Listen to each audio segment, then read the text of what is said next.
Passover 2021. All right. All praise to the Most High God.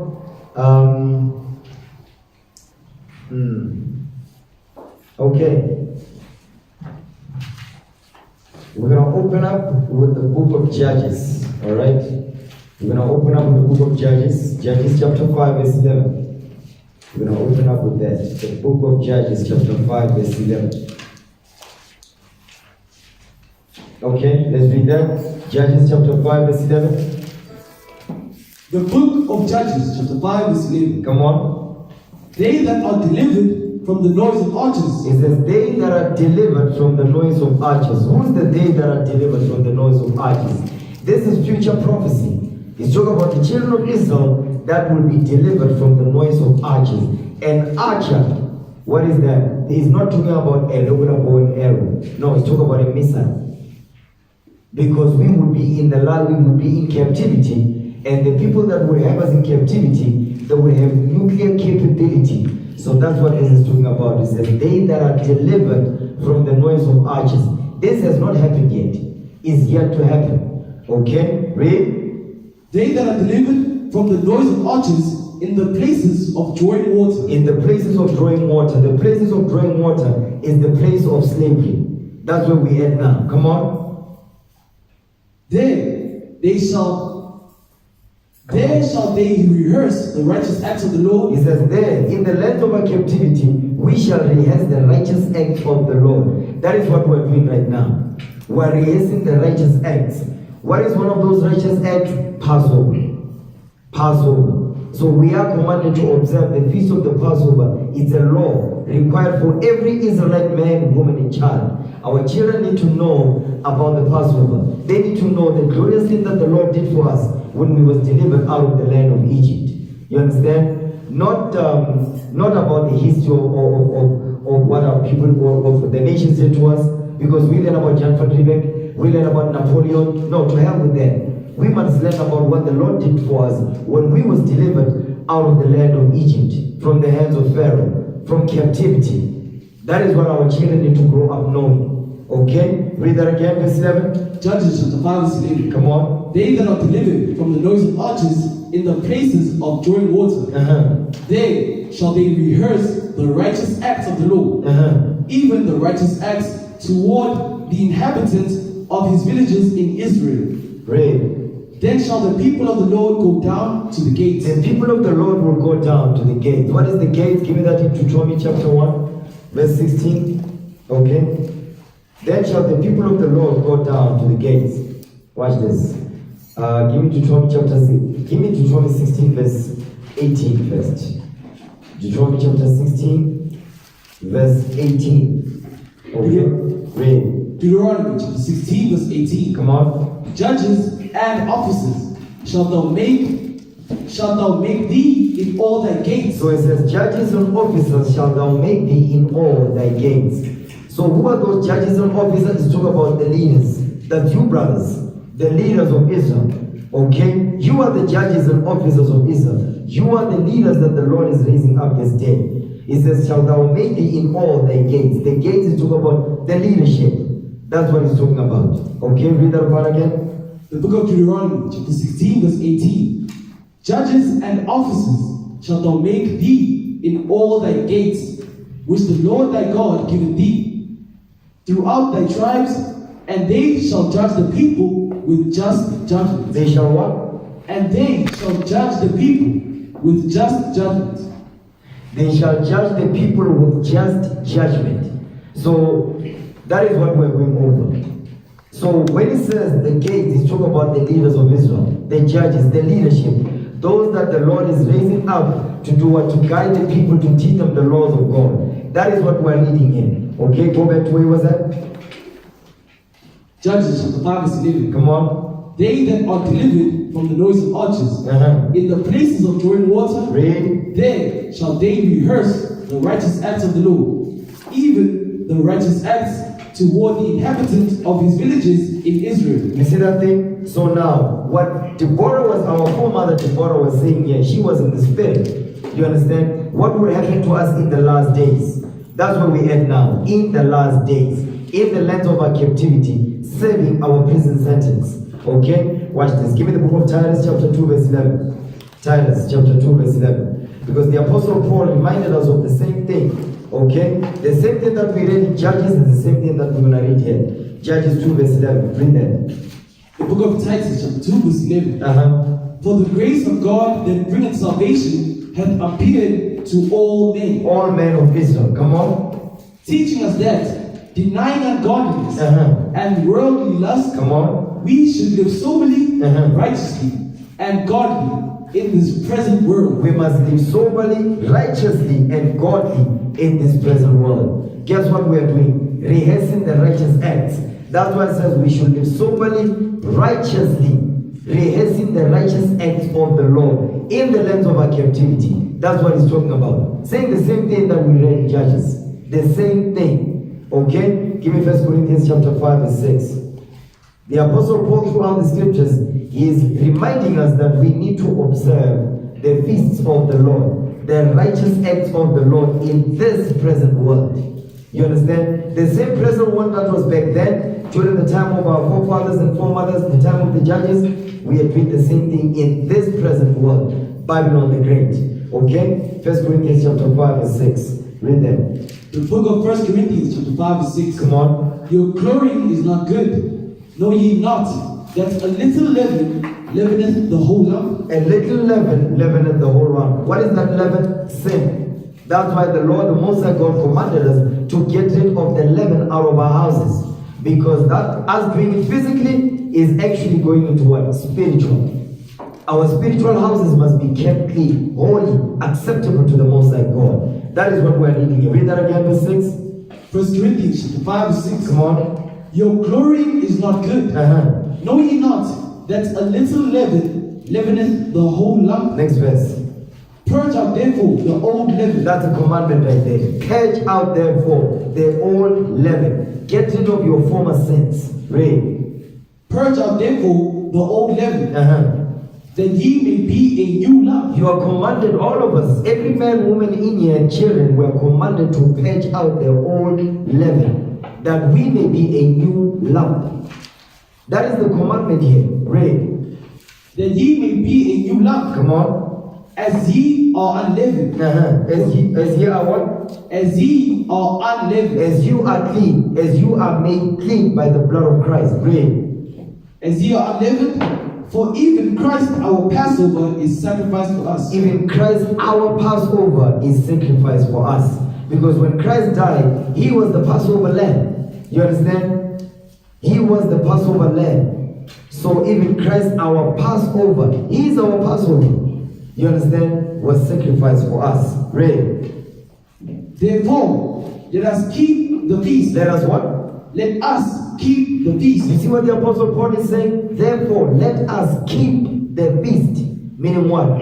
Observe the feast of the Passover in this present world. Observe it, apply it, teach it to your children, he says. Read. Therefore, let us keep the feast, not with old leaven. Not with old leaven. He's going to tell you, he's going to get more specific of what he's talking about. Come on. Neither with the leaven of malice. You see that thing? He's giving examples now of what is that leaven. Malice, malicious intent, okay? Evil. Read. Neither with the leaven of malice and wickedness. The leaven of malice and wickedness. Come on. But with the unleavened bread of sincerity and truth. You see that thing? With the unleavened bread of sincerity and in truth. Watch this. Before we get there, give me the book of 1 Peter 2 verse 1. 1 Peter chapter 2 verse 1. Remember he said, neither with the leaven of malice and wickedness. 1 Peter chapter 2 verse 1. Read that. 1 Peter 2 verse 1. Come on. Wherefore, laying aside all malice. He said, laying aside all malice. We are commanded to lay aside all malice. Malicious intent. You understand? An intent to do harm to your brother, to your sister. Read. Laying aside all malice and all guile. And all guile. Bitterness. Come on. And hypocrisy. And hypocrisies. Read. And envies. And envies. Envying one another. Come on. And all evil speaking. And all evil speakings. Murmuring and complaining. That is what the Apostle Paul is commanding us to do. That's how we get rid of that old leaven of malice and wickedness. The Apostle Peter is getting into the details of what the Apostle Paul was talking about. Read.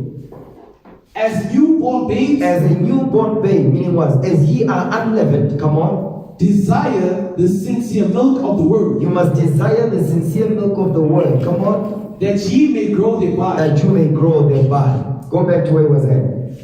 1 Corinthians chapter 5, verse 8. 1 Corinthians chapter 5 verse 8. Therefore, let us keep the feast. Let us what? Let us keep the feast. Let us keep the feast, come on. Not with old leaven, Not with old leaven, come on. neither with the leaven of malice and wickedness, Malice and wickedness. That's what we read in 1 Peter 2 verse 1. Read. but with the unleavened bread of sincerity and truth. Because we are here to serve the Most High God in sincerity and in truth. Give me John chapter 4. Okay, give me the John, the 4th chapter. John chapter 4 and verse 23. The book of John chapter 4 verse 23. Come on. But the hour cometh, and now is, when the true worshippers shall worship the Father in spirit and in truth. Come on. For the Father seeketh such to worship You him. see what Christ is saying right here? He says, but the hour cometh. What hour is that? That's where we at now. That's the hour he's talking about. Now, the last days. You understand? But the hour cometh, come on, and what? And now is, read. And now is, and now is when the true worshippers. When the what? When the true worshippers. When the true worshippers. So you brothers and sisters, you are those true worshippers. Read. When the true worshippers shall worship the Father in spirit and in truth. In spirit and in truth. What's the spirit? The spirit of Christ. The truth, the laws of God. Read. In spirit and in truth. For the Father seeketh such to worship him. The Lord, that's what he's looking for. He's looking for those that are going to worship him in sincerity and in truth. Next verse. God is a spirit, and they that worship him must worship him in spirit and in truth. That's the same thing that the Apostle Paul said. We need to understand this thing. Everything that the Apostle Paul said, what our foremother Deborah said, listen, is towards what? Is towards to building of the nation of Israel. Because right now, we are in captivity, but the Most High God has had mercy upon us. He's given us the chance to rehearse the righteous acts, to apply the laws of God, to observe the feast of the Passover, to put in remembrance what the Lord did for us. Because Israel, we have selective amnesia. That is the problem with Israel. We have selective amnesia. We forget the glorious things that the Lord did for us. That's why it's so easy for us to murmur and complain. Give me that in Numbers chapter 11 verse 1. Okay? The reason why the most I don't like the complaining spirit. Numbers chapter 11 verse 1. Watch this. The book of Numbers chapter 11 verse 1. Come on. And when the people complained. When the people did what? And when the people complained. When the people complain, the Most High don't like that thing. He hates a grimy spirit. Right? It displeased the Lord. It did what? It displeased the Lord. The Most High God is not pleased with a brother and or sister that is complaining. The Lord is not pleased with that. He says when the people complain, it displeased the Lord. Because guess what happened when we was in the wilderness? Our men and women started to complain. They started to murmur. They started to be evil of Moses and Aaron. And the leaders that the Most High God has set up under Moses and Aaron. That's the same spirit today. We need to get rid of that spirit. Okay? Read that part again. And when the people did what? And when the people complained, it displeased the Lord. It displeased the Most High God. What did the Lord do? Next verse. Next part of the verse, come on. And the Lord heard it. And his anger was kindled. You see what happens when we complain? When we complain, the anger of the Lord is kindled against us. When we complain, the anger of the Lord gets kindled against us. You can get men and women and children killed because of a murmuring and complaining spirit. That's a dangerous thing in Israel. That's a dangerous thing in the sight of the Most High God. That thing got to stop in Israel. I don't want to hear complaining and murmuring. When captivity, the reason why we're at the bottom is because of us. We did this. You understand? We did this to ourselves.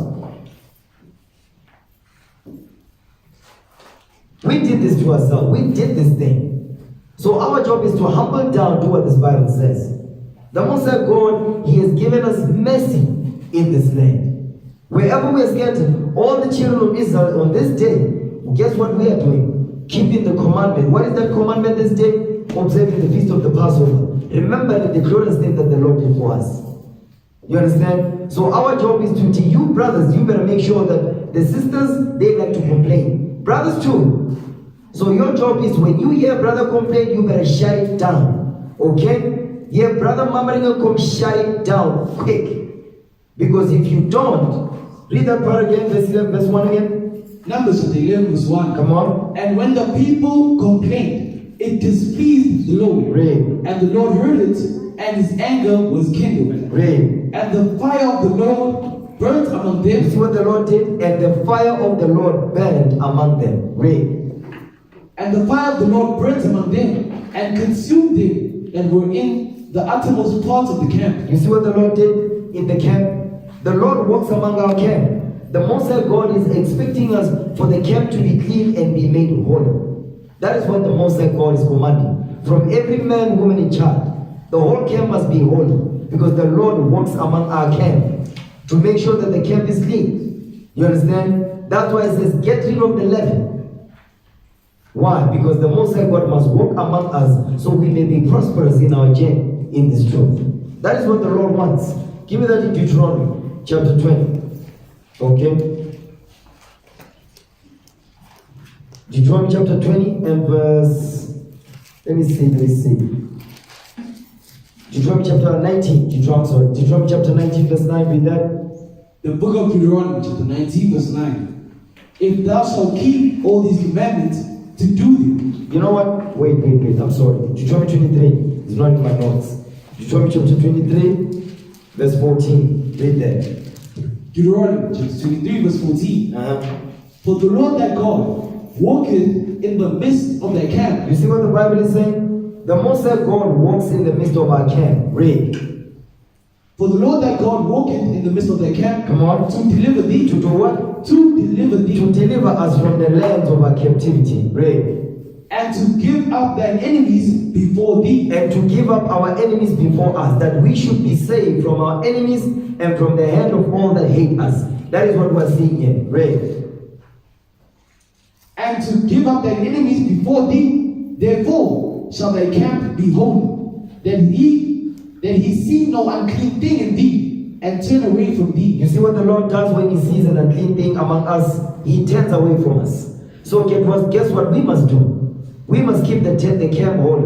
One of the things that Moses dealt with in the wilderness for 40 years was grimy Negroes. Black men and black women complaining about Moses. You understand? So me, when I hear stuff like that, I don't want to hear that nonsense. Why? Because the reason why we are in this mess is because of the mouth, the tongue. You understand? Give me James 3. Give me that thing. Give me the book of James chapter 3. Okay? James chapter 3 and verse 6. Watch this. Start at verse 5. James 3 verse 5. The book of James chapter 3 verse 5. Come on. Even so, the tongue is a little member. The tongue is a little member. Come on. And boasteth great things. And boasted great things, when speaking evil. Read. Behold, how great a matter a little fire kindleth. You see that thing? Because of what? One person complaining, everybody else is going to catch that thing because they are all moving in the same spirit. They all want to murmur and complain. Read. Verse 6. And the tongue is a fire, a world of iniquity. You see what the tongue is? A world. The tongue is a world of sin, the world of iniquity. Read. So is the tongue among your members. So is the what? So is the tongue among our members. You see what the Bible is saying? So is the tongue among our members. The members of the congregation murmuring and complaining. The Most High God don't like that thing. You understand? Read. So is the tongue among our members, that it divideth the whole body. Because that tongue is going to defile everybody up in here. We cannot let that thing happen. Because when we let that stuff like that go, what type of men will we be that the Lord is not going to deal with us? We want the Most High God to deal with us. We want the Lord to deliver us out of the hands of our captivity.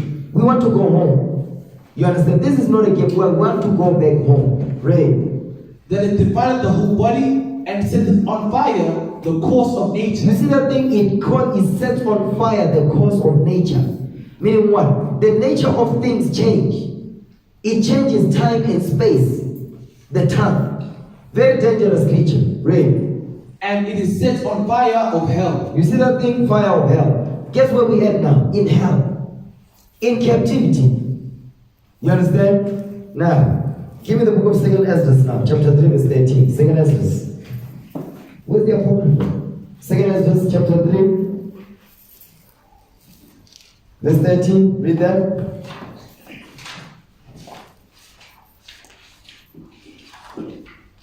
Second Ezra chapter 3, verse 13. Come on.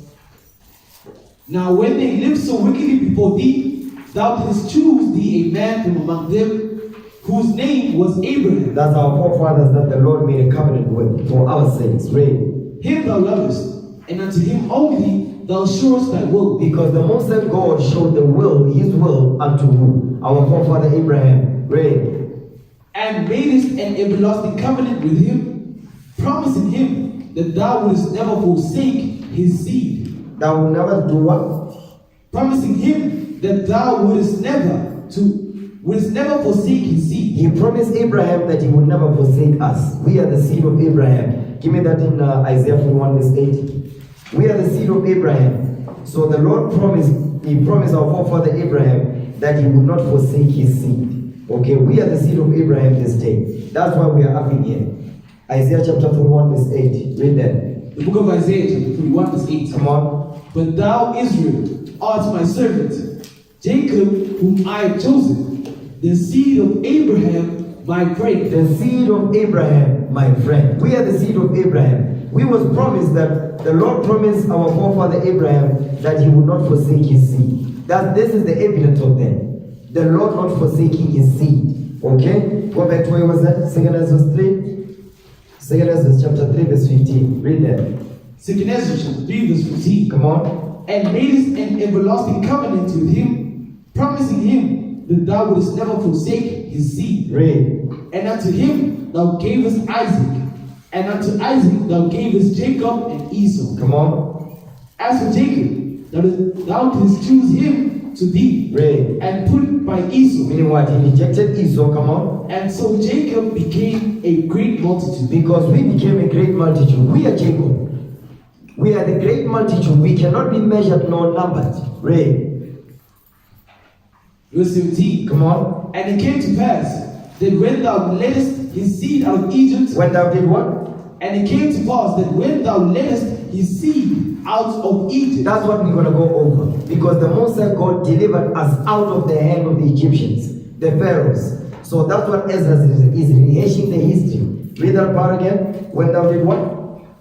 and that when thou leddest his seed out of Egypt, thou broughtest them up to the Mount Sinai, Come on. and bowing the heavens, thou didst set fast the earth, movest the whole world, and madest the depths to tremble, Come on. and troublest the men of that age. And troublous the men of that age. Because what the Lord did back then, listen, is still spoken of this day. Books are written about it. You understand? What the Lord did. Although Israel is trying to disprove the Bible, but he knows the Bible is a true book. Because everything that they're trying to disprove, they can find evidence of that with their archaeological digs and all that. But they troubled the men of that age. It troubled the scientists of that age unto this very day. You understand? Give me 2nd Ezra chapter 1 verse 10. 2nd Ezra chapter 1 verse 10. The Most High God delivered us out of the hand of the Egyptians. And when he did that, the nations, they were in awe. Up to this very day, the nations are still in awe that we're still alive this day. Read what you got. 2nd Ezra 1 verse 10. 2nd Ezra 1 verse 10. Come on. Many kings have I destroyed for their sakes. Many kings have the Lord destroyed for our sakes. Because of what? The promise that he made with our forefather Abraham, Isaac, and Jacob. Read. Pharaoh with his servants and all his power have I smitten down. You see that thing? We went over this, okay? He's giving the specifics of the king that he destroyed. He's just giving an example of what he did to the Egyptians for our sakes. You understand? And that's what we're going to go over this day. Go ahead. All the nations have I destroyed before them, and in the east have I scattered the people of two provinces. Come on. Even Tyrus and Zidon. Tyre and Zidon is talking about the Canaanites, the Hamites. Read. And have slain all their enemies. Come on. Speak thou therefore unto them, saying, Thus saith the Lord, I led you through the sea, and in the beginning gave you a large and safe passage. The sea is the what? The Red Sea. Come on. I gave you Moses for a leader. I did what? I gave you Moses for a leader. Because in every captivity, the Lord always does that. He always sets up leaders to guide and teach the people. And guess what happens? As a leader, you cannot be emotional. Leaders cannot be emotional. Leaders cannot be in their feelings. Okay? As a leader, you cannot entertain gossip. You cannot entertain murmuring and complainers. You brothers, when you are the new upcoming leaders, you must not entertain them. But I'm seeing that spirit of murmuring and complaining in you brothers. That needs to stop. Because that means you're not ready to be a leader. You're not ready to lead your people out of captivity. You understand? This is not the Christian church. This is the nation of Israel where men are set in order because the nation is waiting for us to get ourselves in order.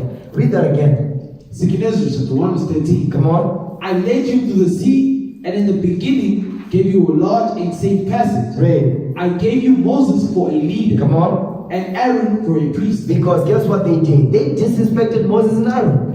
Guess who were they disrespecting? Were they disrespecting Moses and Aaron? No. They were disrespecting the majesty on high. That's why men and women were put to death. You understand? None of the women made it out. It was only the children. You see the children you see here? They are the ones that made it into the promised land. The women like this, they were all got put to death. And out of the men, only 2 men were delivered. Caleb and Joshua. The rest put to death. The children are the ones that made it into the promised land. Guess what? Well, this is the last days.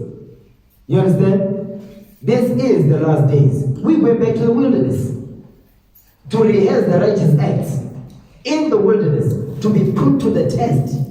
That's what's coming. So the question you have to ask yourself, are you wilderness ready?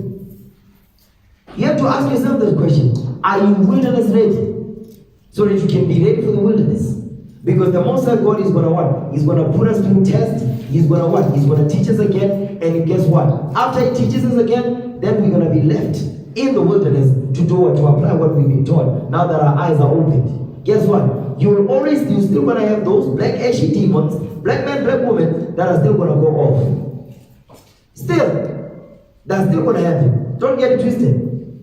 After everything that we've been taught, when the Lord opened our eyes and all that and our ears, you're still going to have black ashy demons, Jezebels and Ahabs in the wilderness. You're still going to get them. You understand? Read again. Verse 13. 2 Ezra chapter 1 verse 13. Come on. I led you through the sea, and in the beginning gave you a large and safe passage. Read. I gave you Moses for a leader, and Aaron for a priest. Watch this. Give me that in Sarah. Give me Ecclesiasticus 45 1.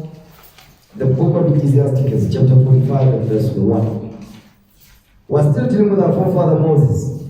You understand? He was a glorious man in the sight of the Most High God. So we must go into the scriptures to see what the Lord used him for to deliver our people out of captivity. Isaiah 45 verse 1. Read that. The book of Ecclesiasticus 45 verse 1. Come on. And he brought out of him a merciful man. Out of him, the him is Jacob. So Moses was brought out of Jacob from the tribe of Levi. Read. Which found favor in the sight of all flesh. What did he do?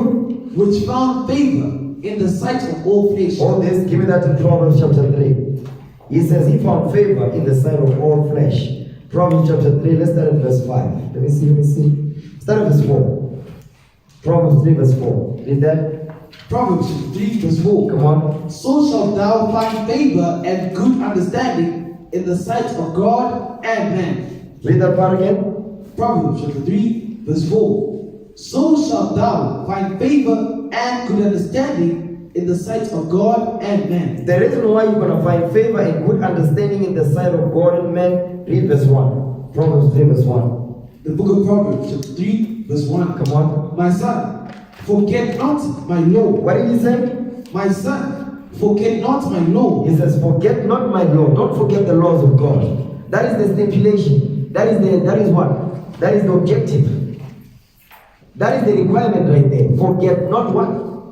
Forget not my law. Forget not my law. Read. But let thine heart keep my commandments. He says, let your heart keep the commandments of the Most High God. Now read verse 4 again now. Proverbs chapter 3 verse 4. Come on. So shalt thou find favor and good understanding in the sight of God and man. You see that thing? Because Moses, they say he was the meekest man on earth. He was not the weakest, the meekest. He humbled himself down come to receive the laws of God for Israel's sake. You understand? He fasted twice. He did 40 days and 40 nights. Guess what Israel did? They went the hell off. What did Moses do? He had to go again and do it again. For who? For Israel's sake. Guess what they was doing to Moses? Disrespecting the man. You understand? And guess what? All the prophets are back this day. All the prophets are back. So when I hear murmuring and complaining, you don't know who's who. How do you know? You don't know who's who. So when I hear murmuring and complaining, you have no idea who you are murmuring against, because you don't know who's who. The prophets are back. You could be speaking against Abraham next to you. You could be speaking against King David. How do you know? You could be speaking against Sister Judith. How do you know? You don't know. That's why we need to be very, very careful how we deal with one another. Very, very careful. That is the reason why the Most High God brought forth judgment in the wilderness. The earth opened, it swallowed men and women up. Because of what? They were not in the spirit. They were not in the spirit. Okay? Go back to Sirach 45 and 1. Read that again.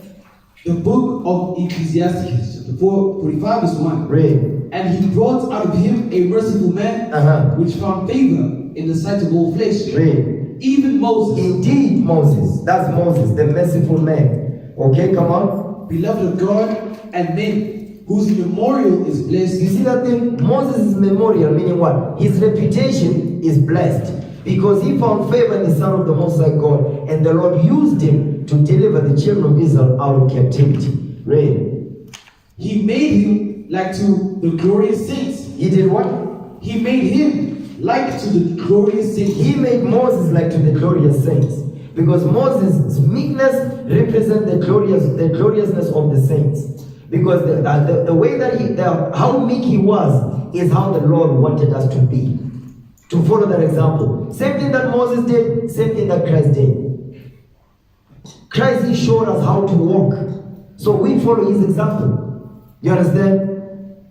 The same thing that our forefathers did in the past, they were following the example of Christ, because Christ, the Spirit of Christ, was working in those men and our forefathers that walked according to this Bible. You understand? Read. And magnified him, so that his enemies stood in fear of him. Because at this point it was talking about who? Pharaoh. In the wilderness it was talking about who? The Canaanites, the Jebusites, the Amorites. You understand? The Canaanites that were to kick out the land. You understand? Read. By his words, he caused the wonders to cease. Come on. And he made him glorious in the sight of kings. He says, by his word, by his words, he caused the wonders to cease. What was the wonders? Because the Most High God was shaking us up in the wilderness. If you read the book of Numbers, what was going on? He sent poisonous snakes against us. Men and women was dropping dead. Moses had to speak to the Lord, you know what, to stop the poisonous snake. It was because of Moses' meekness that the Lord was able to hug him. If Moses was not a meek man, the Lord wasn't going to listen to nothing. There was a plague in Israel. Guess what happened? Moses and Aaron had to speak to the Most High God to stop the plague. Men and women were dropping dead. They were literally running in the camp. You understand? The plague moving like a shadow over the nation of Israel. If the shadow touches you, everybody was dropping dead. Men, women, and children. Out of them have to be literally running to block the plague from killing everybody else. That's how much they love the people. But guess what? The people still complain. Because under Moses, we had a lot of mercy under Moses.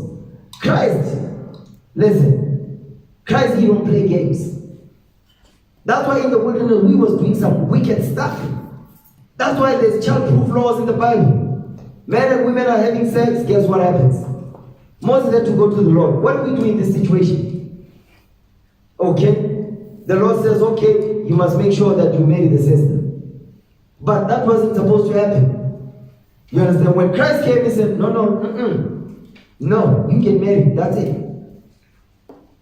You understand? Under Moses, we got away with a lot of stuff under Moses in the wilderness. We got away with a lot of stuff. Okay? Under Christ, there's no room for that thing. Because this is the last captivity. Okay, read. Verse 3 again. Ecclesiastes 45 verse 3. Come on. By his words he caused the wonders to cease, Read. and he made him glorious in the sight of kings. Come on. And gave him a commandment for his people, and showed him part of his glory. And showed him part of his glory. He showed Moses his back parts. You can read about it in Exodus 33. Come on. He sanctified him in faithfulness and meekness, Uh-huh. and chose him out of all men. You see what the Lord did? He chose Moses out of all men of Israel. Read. He made him to hear his voice, and brought him into the dark cloud. The dark cloud, when the Lord was giving Moses the secrets of time. Read.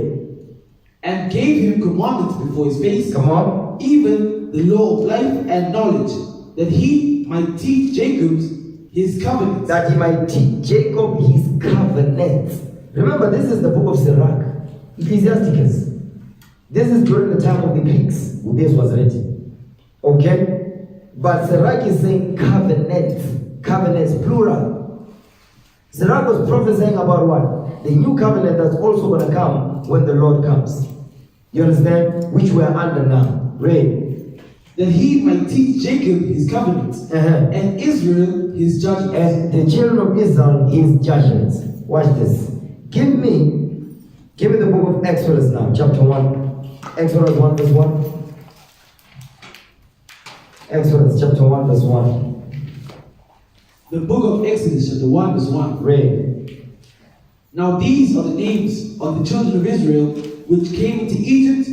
Every man in his household came with Jacob. So now this is when our forefather Jacob came into Egypt because there was a famine. Read. Reuben, Simeon, Levi, and Judah. Uh-huh. Issachar, Zebulun, and Benjamin. Dan and Naphtali, Gad and Asher. And all the souls that came out of the loins of Jacob were 70 souls. How many souls? Were 70 souls. Read. For Joseph was in Egypt already. Joseph was already in Egypt because Joseph was sold by his brothers because they were envious of him. They hated Joseph. You understand? They sold him. That's what happened. Okay, and guess what? When they sold Joseph, that was against the law, by the way, because the law says if you sell your brother, what is the judgment? Death. So we had mercy back then. Because when the 11 brothers sold their brother, what happened? Did they get put to death? No. So we got away with a lot of stuff in the wilderness. You understand? Under Moses, that's what happened. So remember, Moses is writing Genesis, he's rehashing the history. You understand? Because Moses did not even live in that history that he wrote in Genesis. He didn't even live in that history. That's when he went into a dark cloud, the Lord showing him the secrets of time. Okay? Okay, read that again. Verse 7. Read verse 5 now. Exodus chapter 1 verse 5. Come on. And all the souls that came out of the loins of Jacob were 70 souls. Read. For Joseph was in Egypt already. Come on. And Joseph died, and all his brethren, and all that generation. Come on. And the children of Israel were fruitful, and increased abundantly, and multiplied, and waxed exceeding mighty. Uh-huh. And the land was filled with them. And the land was filled with us. We was mighty. Guess what? Same thing going on today. We outnumber all nations in captivity. Especially during the corona, there's going to be a lot of babies coming out. You understand? Come on. Verse 7. Uh-huh. And the children of Israel were fruitful, and increased abundantly, and multiplied, and waxed exceeding mighty, and the land was filled with them. Now there arose up a new king over Egypt, which knew not Joseph.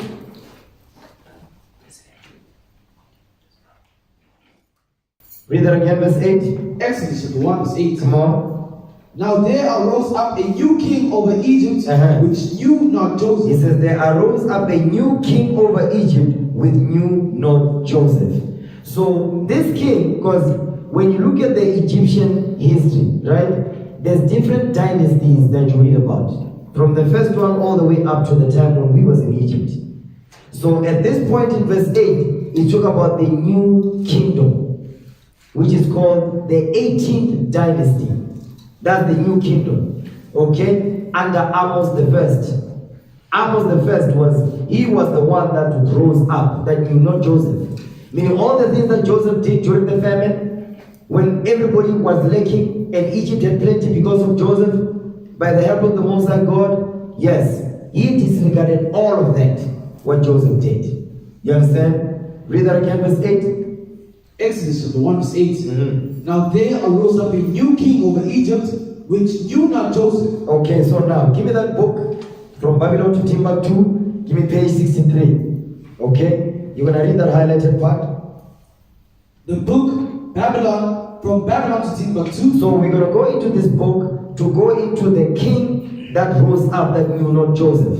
Let's see what the historical context teaches us. Read that. The book of Babylon, from Babylon to Timbuktu, by Rudolph R. Wisdom. Come on. Page 63. Read. The new kingdom or new empire. The new kingdom or the new empire. That's the 18th dynasty. Read. Much proof points to the fact that the new pharaoh who ascended the throne was Amos the first. Was who? Was Amos the first. Amos the first is the king that ascended the throne during the 18th dynasty. He is the king that ascended the throne during the 18th dynasty. Amos the first. Because his grandfather was Chamos, the one that expelled the Hyksos out of Egypt during the end of the 17th dynasty. So during the end of the 17th dynasty, Chamos, he is the one that expelled the Hyksos out of Egypt. Amos the first was the king of the 18th dynasty. Write that down. Amos the first. Ahmose, the first. Amos the first. He was the king of the pharaoh of the 18th dynasty. Okay, go back to the scriptures now. Okay. Actually, could you go to Wikipedia real quick? Okay. Just type on Google the 18th dynasty pharaohs. 18th dynasty pharaohs. So I want you brothers and sisters to look at the screen to see the pharaohs that was during the time of the 18th dynasty. What we're reading in Exodus chapter 1 verse 8. When it says there arose up a new king of Egypt with knew not Joseph. Because they are the ones that oppress us with much wicked oppression. Okay? Let me see that. All praises.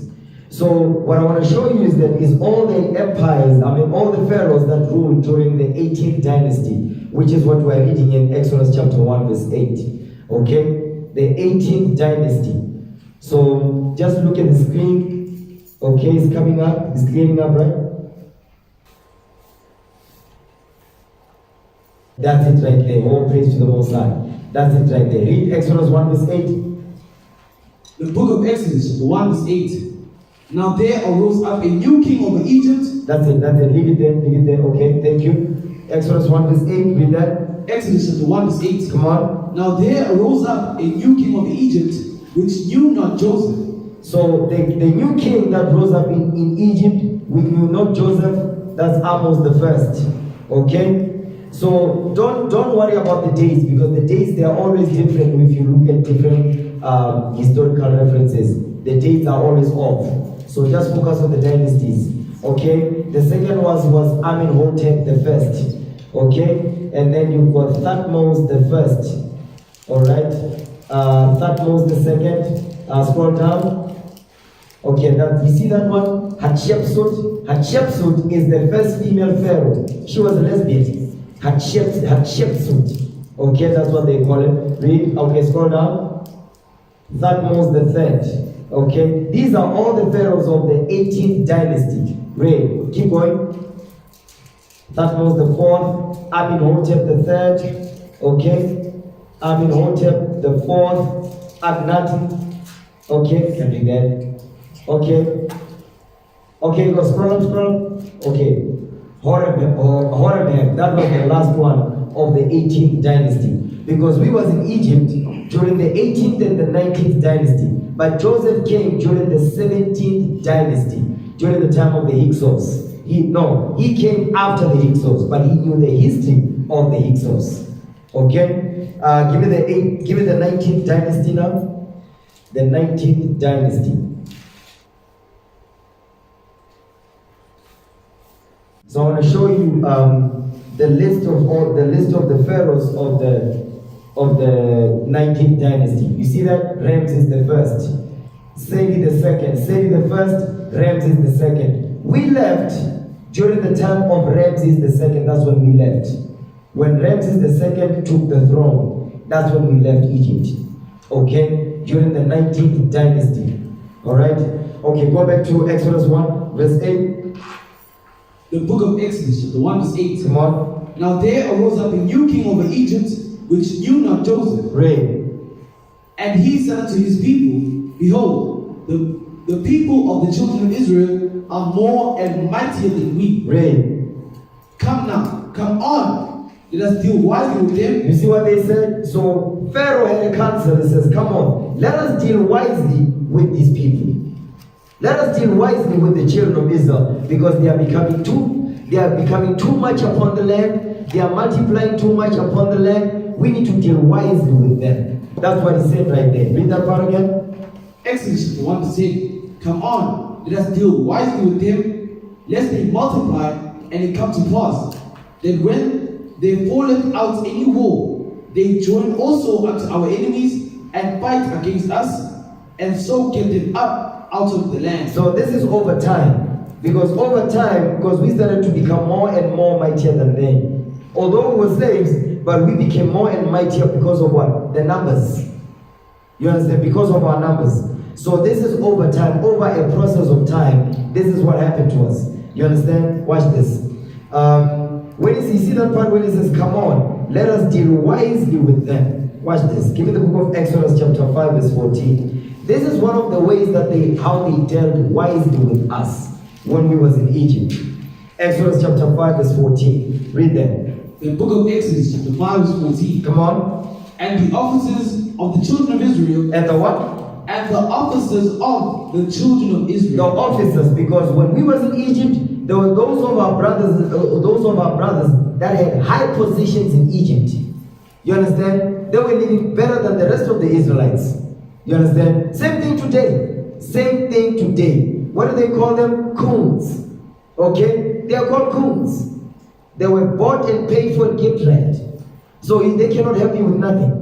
That goes for the pastors, the politicians and all, the businessmen. Same mentality that we're reading here. Read that again, verse 14. Exodus chapter 5 verse 14. Come on. And the officers of the children of Israel, which Pharaoh's taskmasters had set over them. You see what they did? They took certain of our people and gave them key positions to what? To rule over us, to increase the hatred between us. Same thing going on today in the companies. They set up black managers and all that. And the white man or the Chinese, the Japanese, the Arab, they give the command to the black man. He gives the command to the rest of the black men and black women in the company, in the businesses. Guess what? You're always complaining about your manager. You never complain about the one that's giving you instructions. That's what they did in Egypt. You understand? Read. Exodus 5 verse 14. And the officers of the children of Israel, which Pharaoh's taskmasters had set over them, come on, were beaten. Were what? Were beaten. You see what was going on in Egypt? They were really terrorizing us in Egypt. It was bad. You understand? It was worse than you can possibly imagine. Read.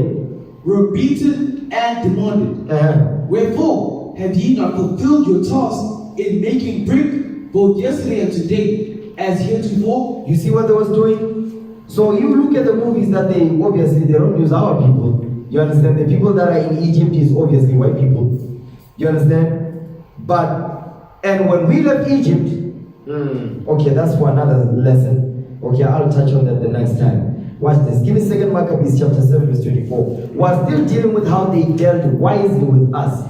Because the way they dealt wisely with us in Egypt, they sent our people in key positions to control, to manage the slaves at the bottom. They were getting paid. They were by the way, the same people that they sent as taskmasters, they were the main ones that was complaining in the wilderness. They were the ones. They were the main demons that was complaining in the wilderness because they were living better than the rest of us in Egypt. So that's why they was complaining to Moses, is because that's why we remember the fish. But when we were at the bottom, you understand? We was not remembering the fish. We was not remembering the cucumber. No. The people that was remembering the fish, the cucumbers and all of that, is those that lived large. They lived better than the rest of the Israelites. They are the ones that put the luxury in thought to remember them things. Everyone else didn't have the luxury to do that because we was getting scraps. We were the field Negroes. They were the house Negroes. Okay? Give me that in 2 Maccabees chapter 7 verse 24. This is how they dealt wisely with us. So I want to show you that throughout all the captivities from Egypt, they dealt wisely with us by what? By setting our people up to control the rest of their people in Egypt. You understand? So same thing, when we were slaves in Greece, they did the same thing. Watch this. 2 Maccabees chapter 7 verse 24. 2 Maccabees chapter 7 verse 24. Come on. Now Antiochus, thinking himself despised and suspecting it to be a reproachful speech, Read. whilst the youngest was yet alive, did not only exhort him by words, but also assured him with oaths that he would make him both a rich and a happy man. You see what he was doing? He was enticing him with what? He was enticing him with riches. He said, listen, I'm going to make you both a rich and a happy man. Watch the next part of the verse. Come on. That he would make him both a rich and a happy man if he would turn from the laws of his fathers. If he would do what? If he would turn from the laws of his fathers. If he would turn from the laws of his fathers. You understand? But he didn't. But today they don't tell you directly. You understand? They will tell you, listen, in this job you must work on Saturday. That's how they tell you to what? To turn from the laws of your fathers. And they're going to tell you, we're going to give you extra time. That's what they tell you. We're going to give you extra time and all of that. We're going to give you bonuses and all that. All you have to do you must work extra. We must work on Saturdays. You must do that. That is what they were saying. Read. If he would turn from the laws of his fathers, and that also he would take him for his friend and trust him with affairs. You see what he was saying? He would take him for his friend and trust him with affairs. The affairs of Greece. That's the same thing going on today. Because they give you some responsibilities to make you think that they trust you with the affairs of Babylon. Listen, the oppressors will never trust anybody with the affairs of Babylon. That doesn't happen. That does not happen. All of that is just a small screen. You understand? Watch this. Give me that in Psalms. Psalms 83, verse 2. Psalms 83, verse 2. Because the same thing that happened in Egypt, it happened today now in these last days. And King David, he prophesied about that thing. Psalms 83, start verse 2. The book of Psalms, chapter 83, verse 2. Come on. For lo, thine enemies make a tumult. Our enemies make a tumult, an angry gathering. Okay, come on.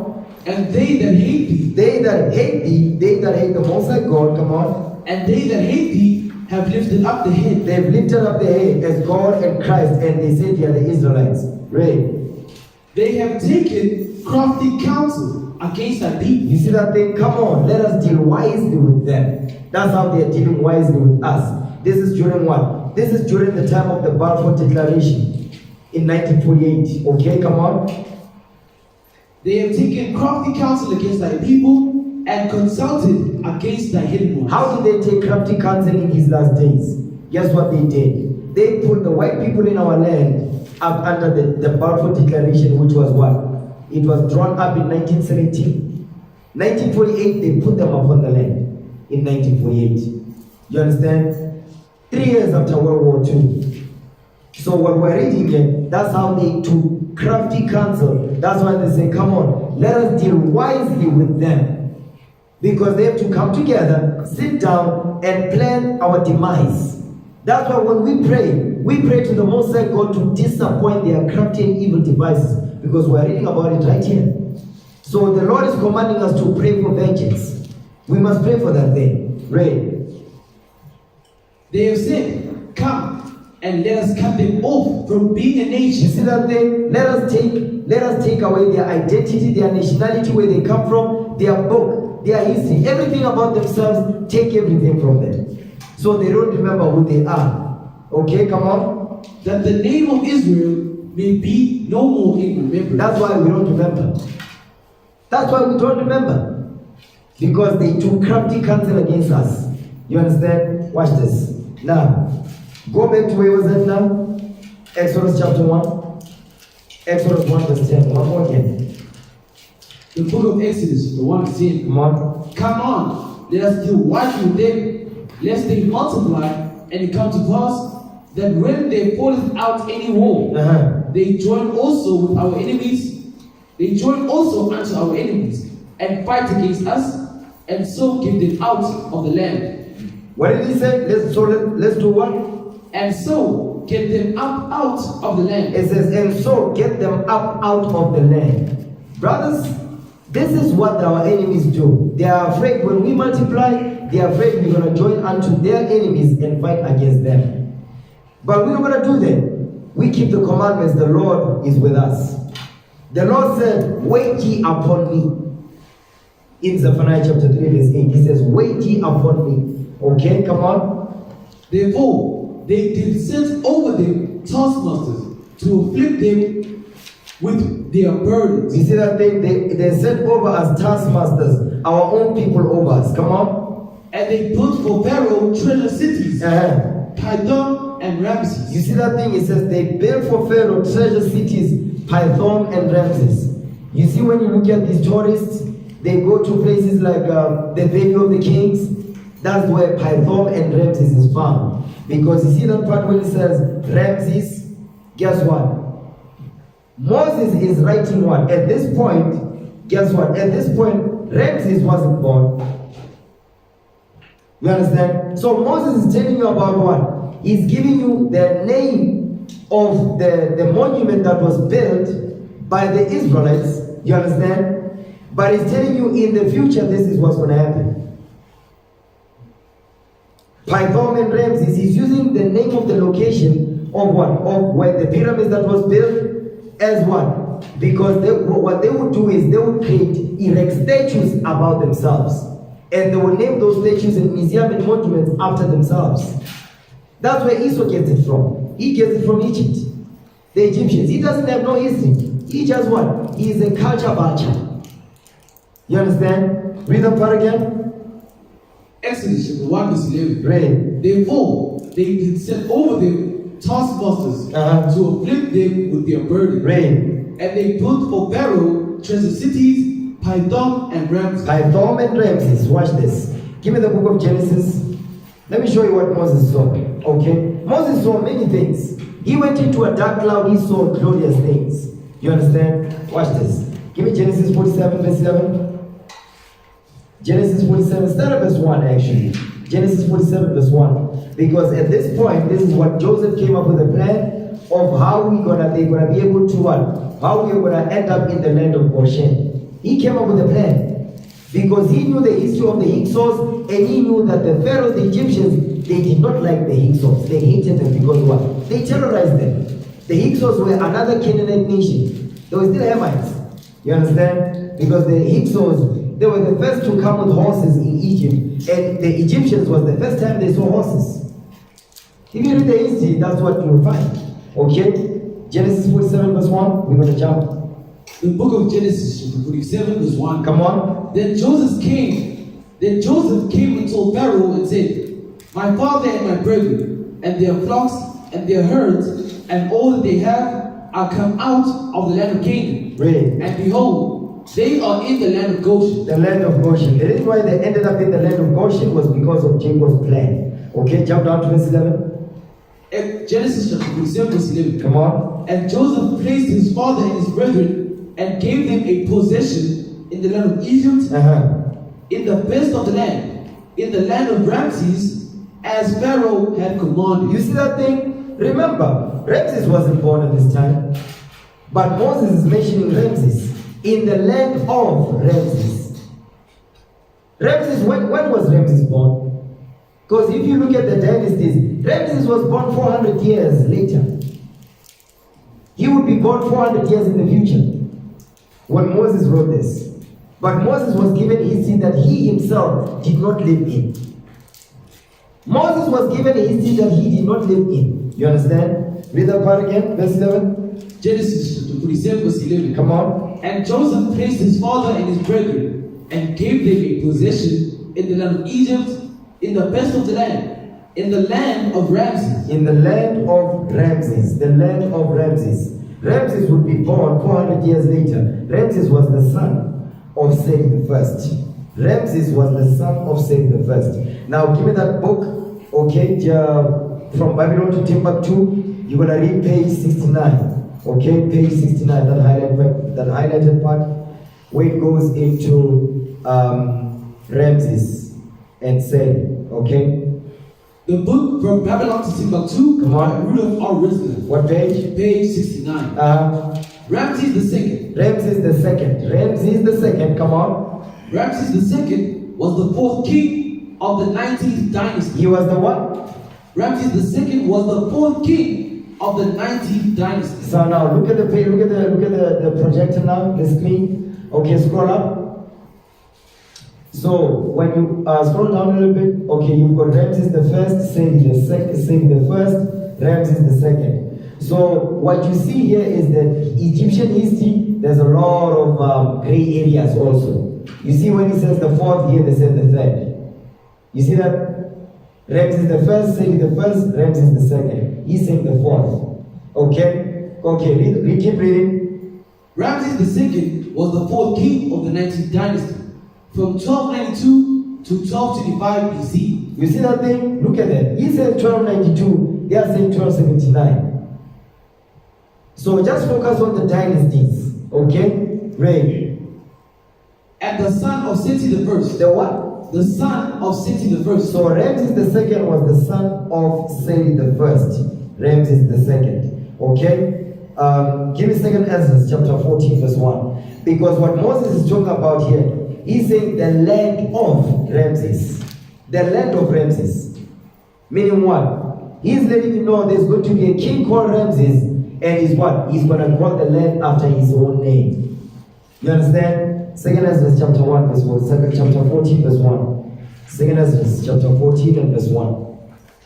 2nd Ezra chapter 14 verse 1. Come on. And it came to pass upon the third day, I sat under an oak, and behold, there came a voice out of a bush over against me and said, Esdras, Esdras. Read. And I said, Hear my Lord. And I stood up upon my feet. So this is the Lord. Now Ezra is talking about what the Lord did. So Ezra also, he saw a bush, but it doesn't say a burning bush. Don't say nothing about that. That's some heavy stuff. Jump down to verse 4 now. Okay, read verse 4. 2nd Ezra chapter 14 verse 4. Come on. And I said to him, you know what? Read verse 3. Let's start at verse 3. Read verse 3 down. 2nd Ezra chapter 14 verse 3. Come on. Then said he unto me, In the bush I did manifestly reveal myself unto Moses. You see that thing? In the bush I did manifestly reveal myself unto Moses. Read. And talked with him when my people served in Egypt. You see that thing? That's Exodus the 3rd chapter. Read. And I sent him and led my people out of the land. Come out of Egypt. Come on. And led my people out of Egypt and brought him up to the mount of Sinai. That's Mount Horeb. Come on. Where I held him by me a long season. So the long season is what? The 40 days and 40 nights, which he did it twice because of Israel's rebellion. Could you imagine that? Listen, Moses fasted 40 days and 40 nights. 40 days and 40 nights. You understand? Just think about that thing. You don't eat for a couple of hours, already you feel like you want to drop dead. 40 days and 40 nights. Moses, what was he doing? Learning the scriptures. The Lord guiding him, opening his mind for the benefit of the 12 tribes of Israel. You understand? Read. Verse 5. And told him many wondrous things. And showed him the secrets of the times. You see what Moses saw? The secrets of the times. Meaning what? Moses saw Adam and Eve. You know what they look like. Moses knows what Adam looks like. He knows what Eve looks like. Moses saw all of that. He saw it because the Lord showed him like he was looking at a TV. He saw all of that. Moses. He saw how the Lord said, let there be light. He saw all that. Moses, he saw a lot. You understand? Read. And showed him the secrets of the time and the end, and commanded him, saying, These words shalt thou These words shalt thou declare, Come on. and these words shalt thou hide. You see that thing? It says he saw the secrets of times, meaning how everything was made, like King Solomon did. At the end, Moses saw the last days. Moses saw what Christ looked like. Moses saw the second coming of the Messiah. He saw America. He saw America being destroyed. You understand? Moses saw all of that. Moses was going to be right there, in the midst of us. You understand? Go back. Go back to where was it? Give me the book of Exodus 12 verse 37. Because Moses talked about the land of Ramses. Because guess what? Where we are going to dwell, as Moses explained, in the land of Goshen. And when we would be in the land of Goshen in the last days of our captivity in Egypt, Ramses the second would be the king. You understand? Exodus 12 verse 37. Read that. The book of Exodus, chapter 12, verse 37. Come on. And the children of Israel journeyed from Ramses to Succoth. They did what? The children of Israel journeyed from Ramses to Succoth. They journeyed from Ramses to Succoth. Because when you read that book, Babylon to Timbuktu, he's saying it's not clear which king was ruling during the time when we left Egypt. No, we are reading it right here. Read that again. The book of Exodus, chapter 12, verse 37. Come on. And the children of Israel journeyed from Ramses to Succoth. About 600,000 on foot that were men. You see that thing beside children. So Ramses would be the king when we left. Ramses would be the king at that point. Give me that in Numbers 33 verse 3. Okay? Numbers chapter 33 and verse 3. Because you really need to think about it. We left Egypt at midnight, right? Right now, when we was running at this point.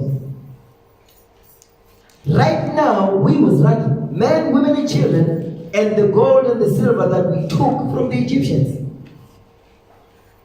We was running. Really, just think about this thing is all spiritual, brothers and sisters. Just think about this thing. Okay? Numbers 33 verse 3. Read that. The book of Numbers, chapter 33 verse 3. Come on. And they departed from Ramses in the first month, on the 15th day of the first month. You see that thing? On the Passover. Because guess what today is? The 15th day. Today is the 15th day. You understand? Today is the 15th day. We did what? Read that again, verse 3. The book of Numbers, chapter 33, verse 3. Come on. And they departed from Ramses in the first month, on the 15th day of the first month. Read. On the morrow after the Passover. On the morrow after the Passover. You understand? Read. The children of Israel went out with an high hand in the sight of all the Egyptians. Because they all saw us when we left. That's why they was chasing us. And the Lord, guess what he did? He drowned the Egyptians for our sakes. You understand? And our forefathers and foremothers and the children, they saw all of that. They saw all of that. They saw the glory of the Most High God, what the Lord did for our sakes. Okay? Now, go back to Exodus now. Jump down to verse 5. Read verse 5. Numbers 33, verse 5. Come on. And the children of Israel removed from Ramses and pitched in Succoth. He is repeating it again. We removed from Ramses. Because Ramses was the king when we left. What dynasty was this? The 19th dynasty. Okay? Go back to Exodus now. Exodus 1 verse 12. Exodus chapter 1 and verse 12. The book of Exodus chapter 1 verse 12. Come on. But the more they afflicted them, the more they multiplied and grew. And they were grieved because of the children of Israel. That's the same thing going on today. Read.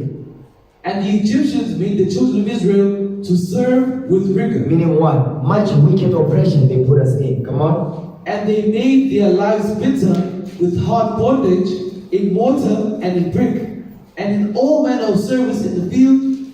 All their service wherein they made them serve was with rigor. Come on. And the king of Egypt spake to the Hebrew midwives, of which the name of the one was Shiphrah, and the name of the other Puah. So now you have these two sisters, Shiphrah and Puah. These were righteous sisters right here. These are righteous foremothers. You understand? Read on. Watch what happens. Come on. And he said, when you do the office of a midwife to the Hebrew woman. Now this is Pharaoh. This is Pharaoh instructing our foremothers, Shiphrah and Puah. When you perform the office of the midwife, you understand, because they were responsible for making sure that the Hebrew women give birth the right way. Because back then, the children, there was no such thing as the C-sections and all that. You understand? There was nothing like that. The children will pop out. Gravity will pull them out. That's what happened. You understand? They will sit upon stools, gravity will pull the baby out. Right. And he said, when ye do the office of a midwife to the Hebrew woman, and see them upon the stools, right, if it be a son, if it be a son, come on, then ye shall kill him. If it's a son, put the child to death. That is the same thing today. Killing the black man and exalting the black woman above the black man. That's what's going on this day.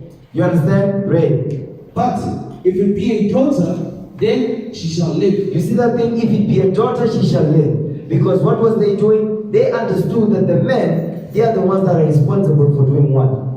For continuing the multiplication of the nation. They were also the leaders of the nation. So it says, kill the men. You understand? This is when the abortions started to happen. The abortions, they started in Egypt. Today we are under New Egypt now. Guess what? They are on an all-time high. Okay, come on. But the midwives feared God. The midwives feared God. These were righteous sisters right here. You understand? Give me that in Sirach chapter 2 real quick.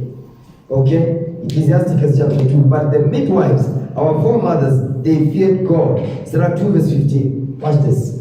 The book of Ecclesiasticus chapter 2 verse 15. Come on. They that fear the Lord will not disobey his word. So the word that Shiphrah and Puah, our foremother, did not disobey was what? Killing. Because they understood, thou shalt not kill. They understood that law. You understand? That's why they said, no, we're not going to do that. Right. They that fear the Lord will not disobey his word. Come on. And they that love him will keep his ways. They will apply the commandments. Okay, come on. Go back to where was that? Exodus 1. Exodus 1 verse 17. The book of Exodus chapter 1 verse 17. Read. But the midwives feared God, and did not as the king of Egypt commanded them, Read. but saved the men children alive. Come on. And the king of Egypt called for the midwives and said unto them, why have ye done this thing, and have saved the men children alive? He says, why are you keeping the men children alive? Why are you doing that? He's asking. Because he's realizing, listen, I gave you an instruction to make sure if it's a boy, put them to death. If it's a girl, keep them alive. Read. And the midwives said unto Pharaoh, because the Hebrew women are not as the Egyptian women. The Hebrew women are not as the Egyptian women. Come on. For they are lively. They are what? They are lively. They are lively, because the lively oracles was committed unto us. We was given the commandments. Read. And are delivered ere the midwives come in unto them. He says, the children are delivered before the midwives come in. Before the midwives come and deal with the Hebrew women, the children are already out of the mother's womb. Read. Therefore, God dealt well with the midwives, and the people multiplied and waxed very mighty. Read. And it came to pass. Wait. Read verse 20 again. Exodus 1 verse 20. Come on. Therefore, God dealt well with the midwives. The Most High God, he dealt well with the midwives. Meaning what? Because what? They observe his laws. We keep the laws of the land. The laws of the land, if you read Romans chapter 18, we are commanded to observe the laws of the land. We only observe the laws of the land if they don't go against the laws of God. If the laws of the land said men and men can get married, no, we don't follow that because it's against the Bible. We only follow the law of the land if it mirrors with what is written in this book. You understand? Come on. Therefore God dealt well with the midwives, and the people multiplied and waxed very mighty. Read. And it came to pass, because the midwives feared God. The midwives feared God. They kept the commandments. Come on. That he made them houses. He made them houses, meaning what? The children of Israel, they took care of Shiphrah and Puah. Read. And Pharaoh charged all his people, saying, Every son that is born ye shall cast into the river, and every daughter ye shall save alive. You see that thing? That was the command. That was the command. That's the same thing going on today. That's why they're feminizing the black man. Okay? Black men wearing tight pants. We was dealing with it when we was at camp. Black men wearing tight pants and big shoes, sagging their pants. That's what's going on. That's how they effeminize the black man. You understand? Now give me Exodus 2 verse 23. Exodus 2 verse 23. Read that. Exodus chapter 2 verse 23. Come on. And it came to pass in the process of time that the king of Egypt died. The king of Egypt died. Hold it. Go to the book now again on page 69 from Babylon to Timbuktu. Let's see who this king that died. Okay. Page 69 of From Babylon to Timbuktu. Read. Root of all wisdom. Ramses II was the fourth king of the 19th dynasty. Come on. From 1292 to 1225 BC, and the son of Seti the first. The son of Seti the first. So the king of Egypt that died was Seti the first. Seti the first is the king of Egypt that died. Go ahead. He was pure black. He was what? He was pure black. You see that thing? The Egyptians were black people.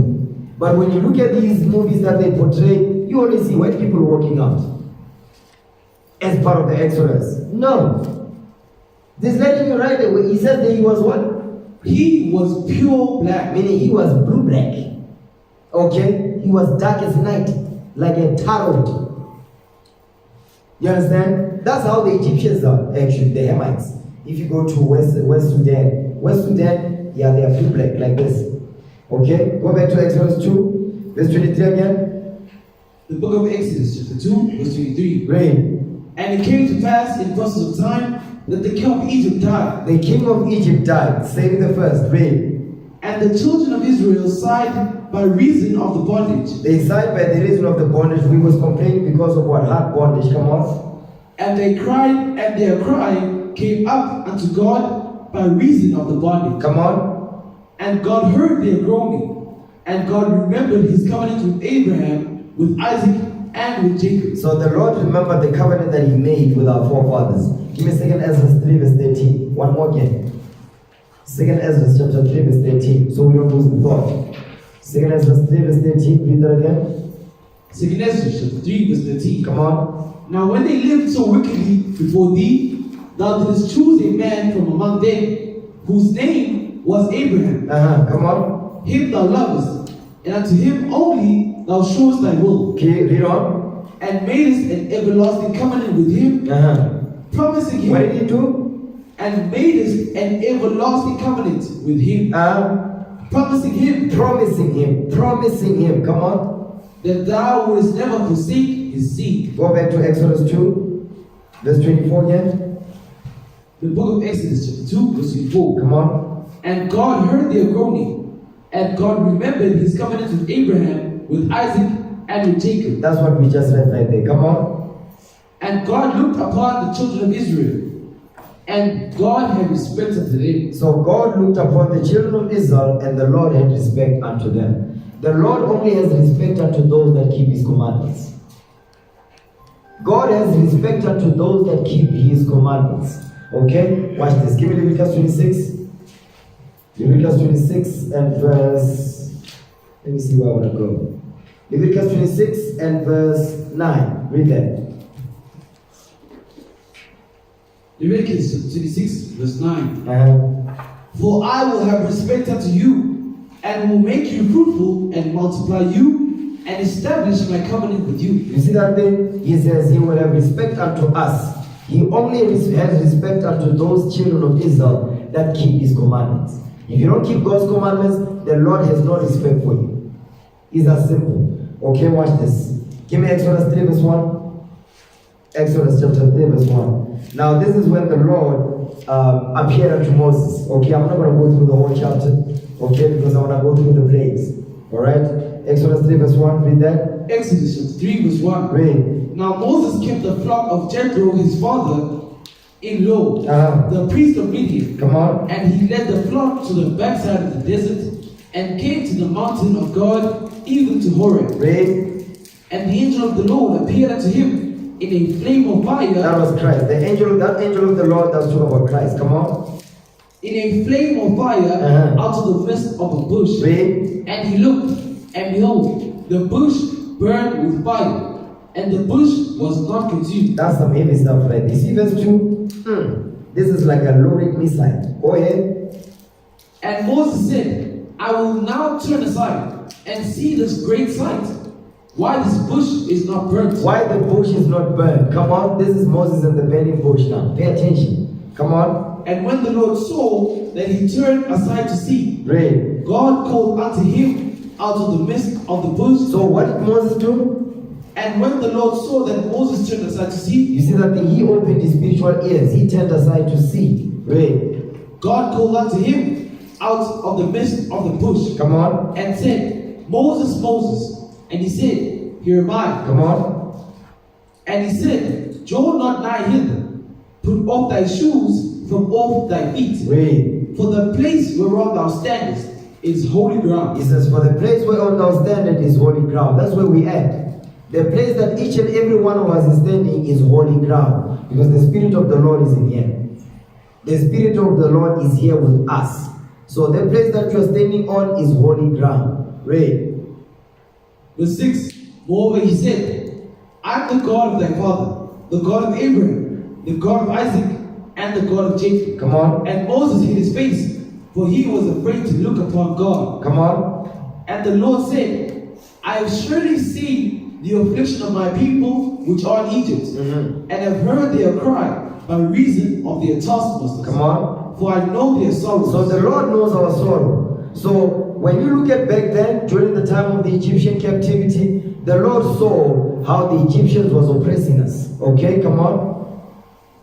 And I am come down to deliver them out of the hand of the Egyptians. Read. To bring them up out of the land unto a good land and a large, unto a land flowing with milk and honey, unto the place of the Canaanites, and the Hittites, and the Amorites, and the Perizzites, and the Hivites, and the Jebusites. Read. Now therefore, behold, the cry of the children of Israel is come unto me, and I have also seen the oppression wherewith the Egyptians oppressed them. What did he say? Is that one?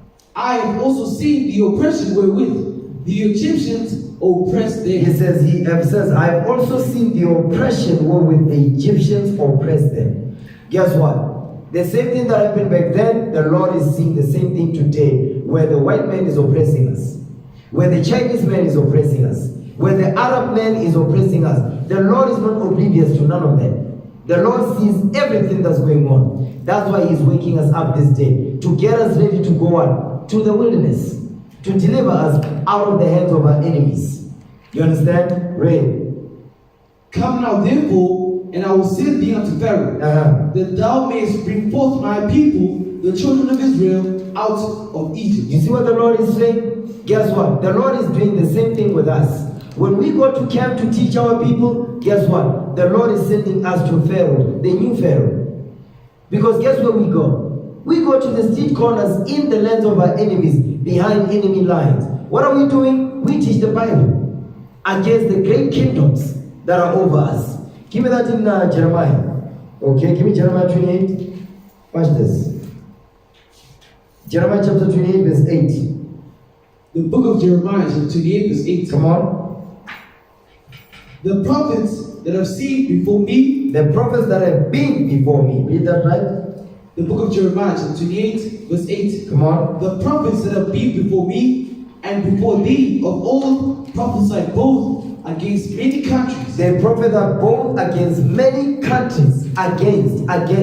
Read. And against great kingdoms. Against great kingdoms. America is a great kingdom. Europe is a great kingdom. China is a great kingdom. Read.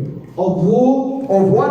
Of war. World War III. That's what we teach about. Read. Of war and of evil. And of evil. The evil that the Lord is, the evil day of the Lord. Read. And of pestilence. Pestilence. Guess what's going on right now? Coronavirus is a pestilence. The COVID-19 is a pestilence. What are we teaching? We teach about it on the streets. You understand? Read. Verse 9. The prophet which the The prophet which prophesied of peace. The prophet which prophesied of peace. Because these false prophets, the pastors, they prophesy of peace. That there's going to be peace. No, there's going to be war on this earth before there will be peace. Come on. The prophet which prophesied of peace. When the word of the prophet shall come to pass. Come on. Then shall the prophet be known that the Lord had truly sent him. Because what was happening was that Hananiah was the prophet that was prophesying of peace.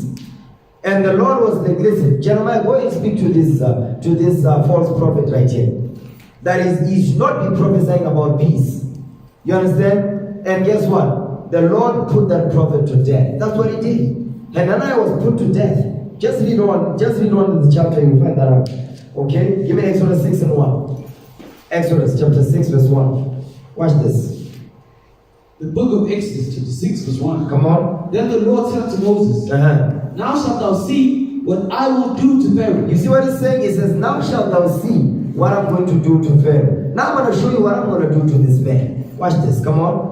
For with a strong hand shall he let them go. Come on. And with a strong hand shall he drive them out. Shall he drive them out of this land? You see what the Lord is telling Moses? He says, this is what I'm going to do for you. This is what I'm going to do to Pharaoh. You understand? And the Lord did that thing. Because he did it because of what? Because of the promise he made to our forefather Abraham. That's what we're reading here. Because I know some of you forgot it already. Exodus 2 verse 24. Write it down because I know some of you forgot. Okay, watch this. Give me Exodus 7 verse 15. Let's deal with the plagues. I need you brothers to be ready, okay, on the screen. I want the children to see the plagues. I want you sisters to see this thing. Okay? Watch this. Exodus chapter 7 verse 15. Exodus 7 verse 15. The book of Exodus. Wait. Chapter 7 verse 15. Come on. Get thee unto Pharaoh in the morning. Lo, he goeth out unto the water. And thou shalt stand by the rivers out unto the water. By the river's brink. Which verse you at? Read verse 15 again. The book of Exodus, chapter 7, verse 15. Come on. Get thee unto Pharaoh in the morning. Lo, he goeth out unto the water. Come on. And thou shalt stand by the river's brinks against he come. And the rod which was turned to a serpent shalt thou take in thine hand. Come on. And thou shalt say unto him, The Lord God of the Hebrews hath sent me unto thee, saying, Let my people go, that they may serve me in the wilderness. And behold, hitherto thou wouldest not hear. Read. Thus saith the Lord, in this thou shalt know that I am the Lord. Behold, I will smite with the rod that is in mine hand upon the waters which are in the river, and they shall be turned to blood. So now this is the first plague. You understand? The first plague is that the waters will turn to blood. You understand? Because what was in the waters? What was in the waters was the fish, the crocodiles that the Egyptians was worshipping. And guess what we was doing? We were doing the same thing, bowing down to an Egyptian god called Sobek. You understand? Sobek.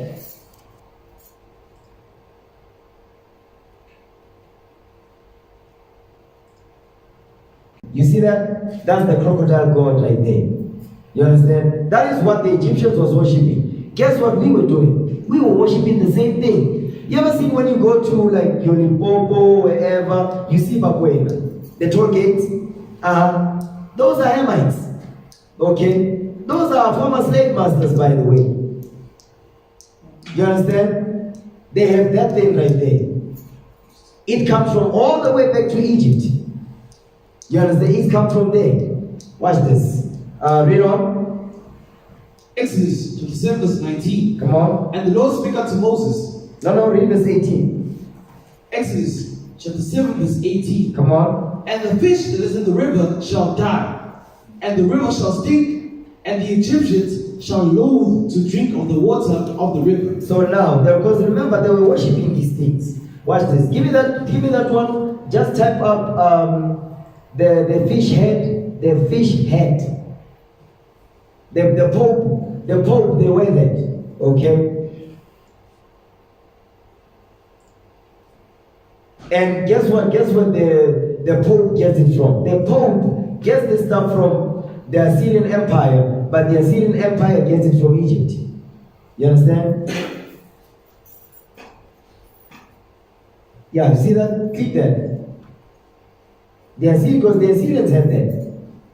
No, it's not visible. Could you go back? Yeah, that. You see that? You see that head that the Pope is wearing? It looks like what? The head of a fish. You understand? That's why he says, and the fish that was in the river, they died. Because they worship that. They believe that the crocodile and the fish, they are the ones that are responsible for making sure that they have water in Egypt. He said, okay, you worship that, I'm going to make sure that the water turns to blood, so you don't drink no water. Let's see if your God, the fish and the crocodile that you worship, is going to what? Is going to clean the waters. We was worshiping that in Egypt. You understand? That's how low we fell. Guess what? Today, we have fallen so low, we are worshiping the white man as Jesus, as God. We are worshiping, we are bound down to rocks in Mecca under Islam. Same thing today. Same thing going on. People be wearing crosses on their necks. The same thing. Believing that a cross is going to deliver them. No, a cross is not going to deliver you. A cross is a symbol of oppression. Okay? Go back to Exodus 7. Read verse 19.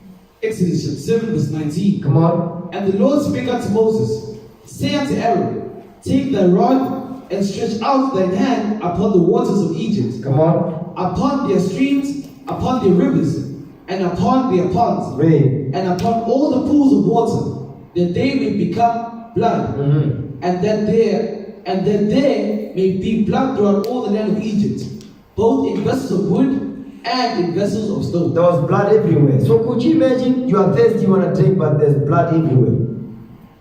That's what the Lord did in Egypt. You understand? And the Most High God in the scriptures, you don't read about where He doesn't give you the time difference. Okay? This one happened and it was a couple of days or it was immediately after. No.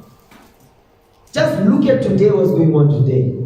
It's like a woman in travail. The first wave of the corona hit. It terrorized the people. You understand? Now, guess what? We entered into the second wave. Now they say the third wave is coming. Right now, it's calm. Because when a woman is going through child labor pains, the cramps, they go high, they go down. They go high, they go down. So those that have children, you know about that, right? That's exactly what when you read the scriptures, that's what's going on now. So when people are relaxed, they think, no, everything is good. No, everything is not good.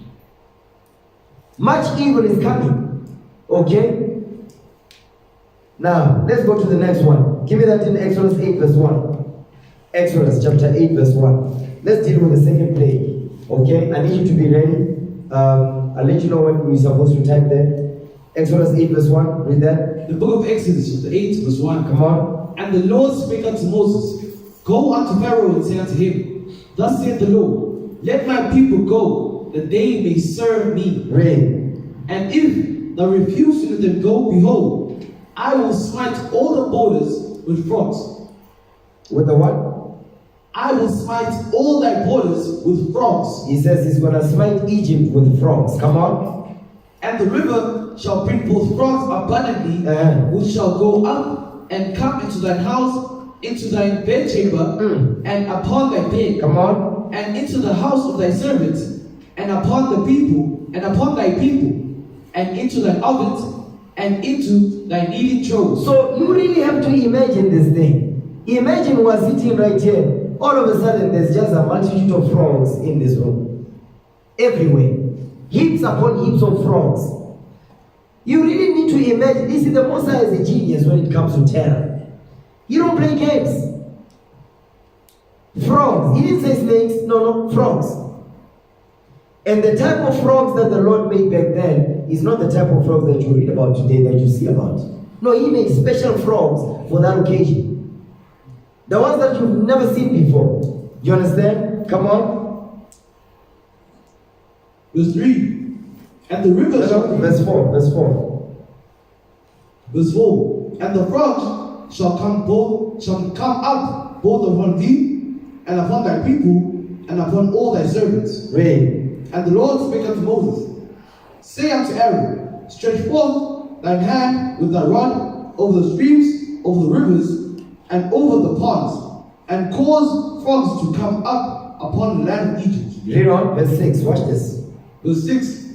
And Aaron stretched out his hand over the waters of Egypt, and the frogs came up and covered the land of Egypt.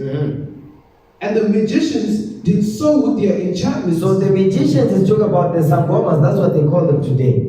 The magicians is the sangomas that was in Egypt, that they had power also to do the same thing. Go ahead. And brought up the frogs upon the land of Egypt. Read.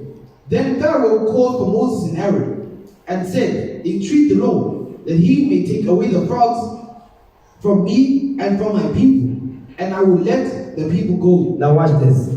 He can't. Type that so we can see it. That's the frog god. Okay? You see that? That's he can't. Okay? Yeah, it's fine like that. That's the frog god. You see, they've got even stone relief, okay, items, or they carve them in stone. That is what we was worshipping in Egypt. You see, even the frog has got the ankh in the hand. You understand? That is what we was worshipping in Egypt. We fell so low that we was bound down to frogs. Okay? So you really have to imagine the level of misery and bitterness that we had when we was in Egypt. It was bad. If you think it was bad, listen, you have no idea. Today, it's worse than you can possibly imagine. You understand? Okay, watch this. Give me Exodus chapter 8, verse 16 now. Exodus 8, verse 16. The book of Exodus, chapter 8, verse 16. Come on. And the Lord said unto Moses, say unto Aaron, stretch out thy rod and smite the dust of the land, that it may become lice throughout all the land of Egypt. That it may become lice throughout all the land of Egypt. Come on. The lice, this is responsible for what? Uncleanness. You understand? Uncleanness. Because they believed that there was a God that was responsible for what? Health and all of that stuff. Hygiene and all of that stuff. The Lord said, okay, let's see if your God is going to protect you now that you worship. Read. Verse 17. And they did so, for Aaron stretched out his hand with his rod, and smote the dust of the earth, and it became lice in man. Come on. And in beasts, all the dust of the land became lice throughout all the land of Egypt. Read. And the magicians did so with their enchantments, come on, to bring forth lice. But they could not. They could not. They couldn't replicate the lice. You understand? Read on. So there were lice upon man and upon beast. Come on. Then the magician said unto Pharaoh, this is the finger of God. Now they are acknowledging that the Most High God is the only power on this earth. Now they are humbling down, but this whole time they thought they could replicate everything that Moses and Aaron was doing. Read. And Pharaoh's heart was hardened, and he hearkened not unto them as the Lord had said. So now, because I see we've got the graveyard shift. Okay? It is the graveyard shift. You understand? Brothers, we was in Egypt. Just think about it. When we was in the world doing some evil stuff, guess what we'll be saying right now? The roof is on fire. Now everybody's just slumbering, wants to sleep. Listen, you better be awake for this thing. Okay, come on. Verse 20. And the Lord said unto Moses, rise up early in the morning, and stand before Pharaoh. Lo, he cometh forth to the water. And say unto him, thus saith the Lord, let my people go, that they may serve me. So now watch this. Now give me lice. Beelzebub. Okay? Beelzebub. Lice. No, Baal, meaning B-A-A-L. Beelzebub. Lice. Just say L-I-C-E. Let me see what comes up. That's it right there. That right there. That is what came up upon all the land of Egypt. And we was what? This is responsible for uncleanness. It's part of the flies family.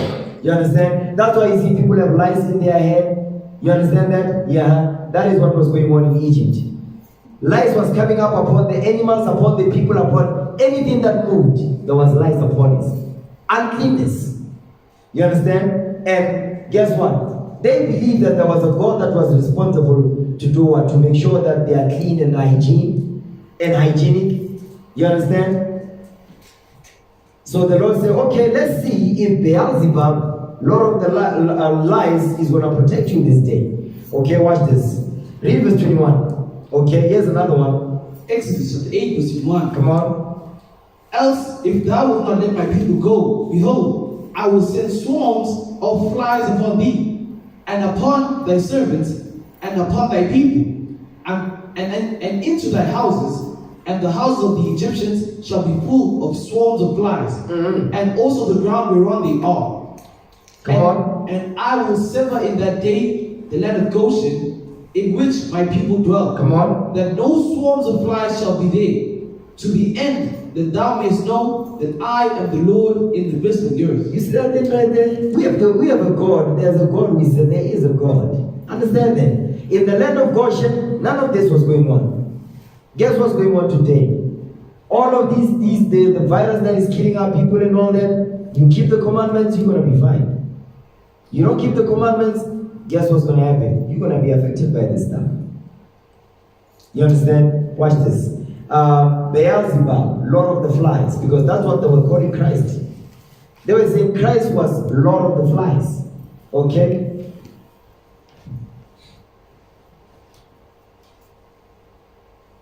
Yes, because the flies, because when there's flies, what generally happens?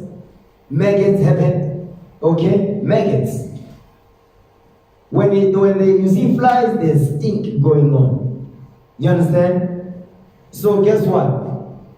The God that they was worshipping, they believed that was responsible for preventing all manner of uncleanness to happen upon Egypt. It did not on this day. Because we were worshipping this. And the reason why we worship this nonsense is because of what? We believe that the reason why they are powerful is because they worship this stuff. No. They did this, they were powerful because the Lord made them so. That's why they was powerful, not because they were worshiping these things. But that's what they believe. That's the same thing going on today. Okay? Watch this. Give me the book of Wisdom of Solomon. Okay? Wisdom of Solomon chapter 16 verse 8. Because I want to show you the type of flies. We see like the flies that the Lord sent to Egypt. No, it wasn't the type of flies that you see today. Wisdom of Solomon chapter 16 verse 8. Wisdom of Solomon chapter 16 verse 8. Come on. And in this thou madest thine enemies confess that it is thou who deliverest from all evil. He says, it is you who deliver us from all evil, because we are under our enemies, the Egyptians. Next verse. For them the bitings of grasshoppers. The bitings of grasshoppers. The Lord sent the type of grasshoppers that was biting the people in Egypt.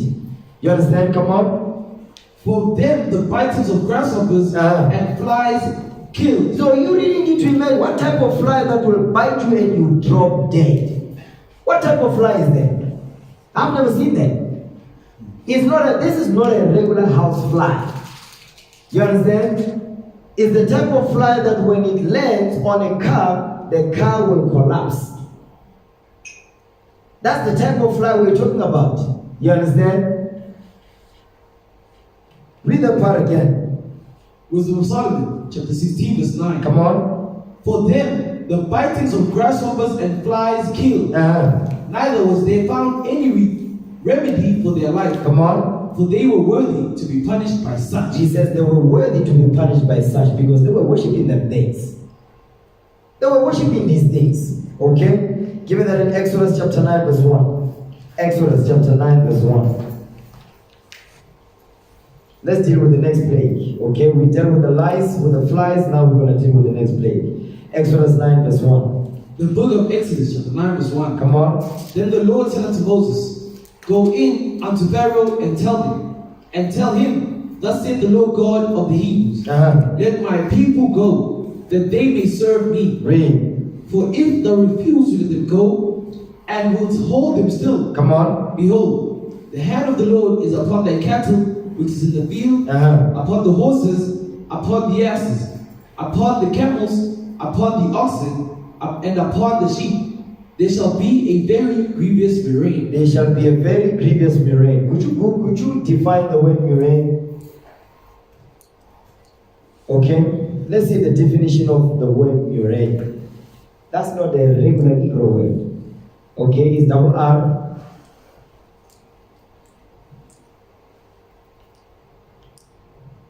Okay, what is it saying? Read that. It says red water fever or similar infectious disease affecting cattle or other animals. Because guess what? It's a plague, an epidemic. You see that thing? Read the part again. Exodus chapter 12, verse 3. No, chapter 9, verse 3. Come on. Exodus chapter 9, verse 3. Read. Behold, the hand of the Lord is upon thy cattle, which is in the field, upon the horses, upon the asses, upon the camels, upon the oxen, and upon the sheep. There shall be a very grievous murrain. So now the Lord was going to affect the cattle in Egypt. Watch this. Would you Google type Hathor? Hathor.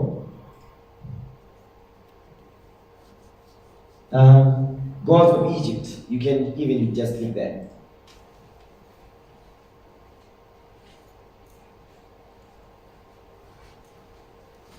Yes. You see, it's got like the horns of a cow, and there's got a sun disk in the middle. You see that? It's got the sun disk in the middle. So they worship that. They worship. You know what? Google the cows of Rwanda. Okay, cows of Rwanda. Yes, these ones. That's the cows they have. These ones right here. Okay? These are the cows. They was worshiping this stuff. You understand? They worship this stuff right here. Because they also believe that, you remember the Lord says He's going to give what? He's going to give murrain. An infectious disease, a plague that is going to affect the cattle because they worship this stuff. You understand? So the Lord said, okay, you worship this cow, here's what I'm going to do to you. I'm going to give it diseases and plagues. Let's see if it's going to deliver itself and deliver you out of this thing. It did not.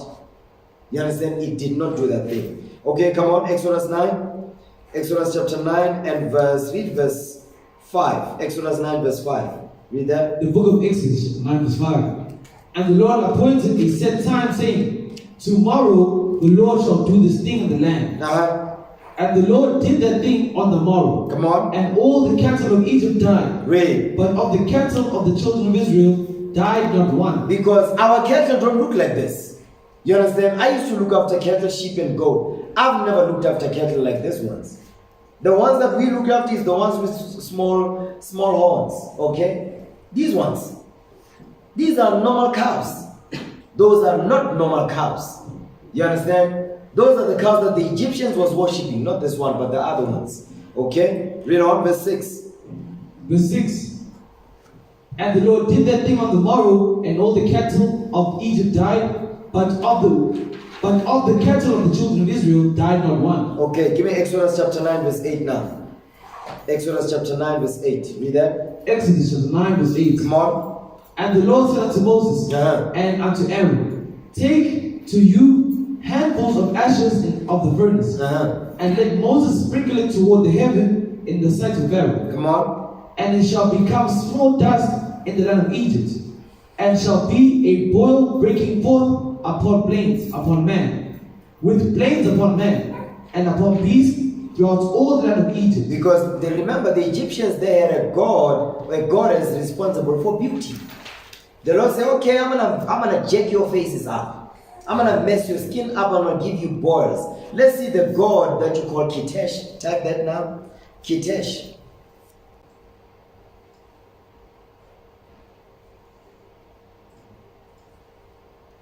That's Kitesh right there, the goddess of beauty. So what the Lord did, He brought boils upon them because they believed that there was a God responsible for beauty. But we know, according to the scriptures, who's responsible for beauty? The Most High God. He's the one that's responsible for that. So we worship this thing. You understand? We worship this thing right here. Watch this. Give me. Now keep reading. Read verse 11. Exodus chapter 9 verse 11. You know what? Read verse 10. Read verse 10. Exodus 9 verse 10. Exodus chapter 9 verse 10. And they took ashes of the furnace Come on. and stood before Pharaoh, and Moses sprinkled it up toward heaven, and it became a boil breaking forth with flames upon man and upon beast. And the magicians could not stand before Moses because of the boils, for the boil was upon the magicians and upon all the Egyptians. Read.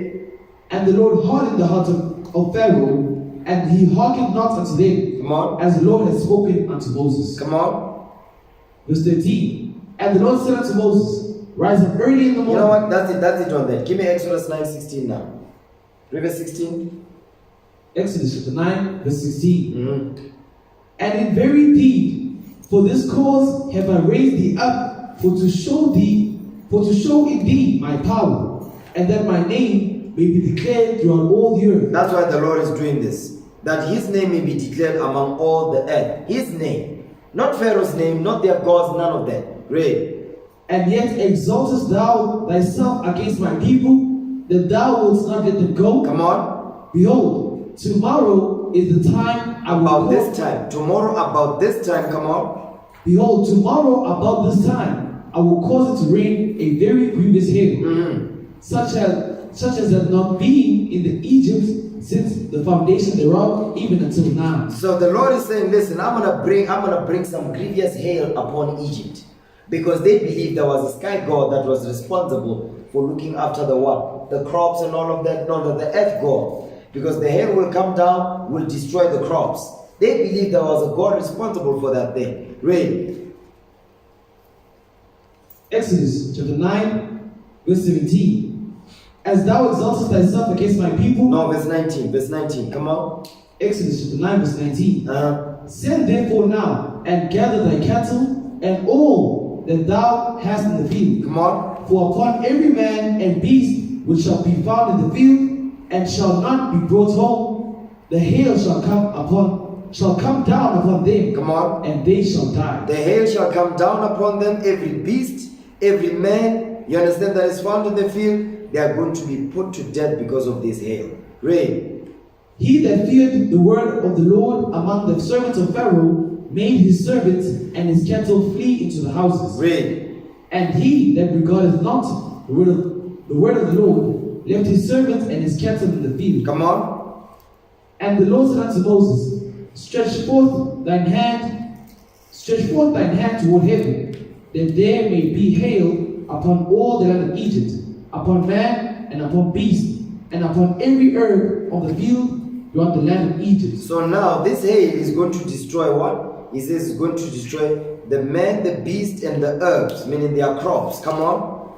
So there was hail, and fire mingled with the hail. And what? And fire mingled with the hail. So the hail was mingled with fire. Water mingled with fire.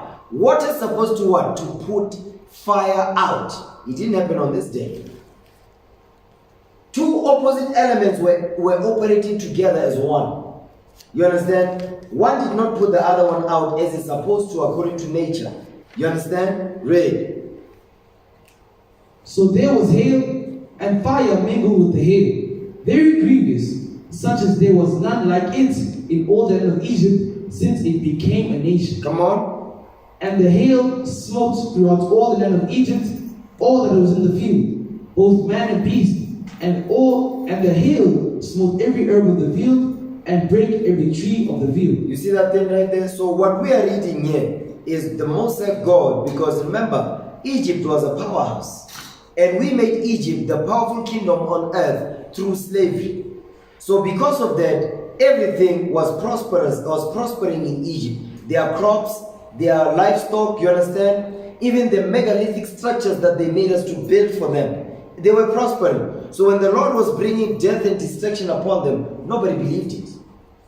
That's why the magicians were trying to replicate, to undo, to repeat what the Lord is doing, to prove also that they can do it as well. So what is this teaching us? This is teaching us that back then, there was spiritual powers back then. Yeah. There was spiritual powers back then. You understand? People flying on broomsticks and all that. Yeah. They get it from Egypt. There were spiritual powers back then, not today. Them things are gone. Now it's just effects now, like you read about in 2 Ezra chapter 9. Give me the book of Exodus 10 verse 12. The book of Exodus chapter 10 verse 12.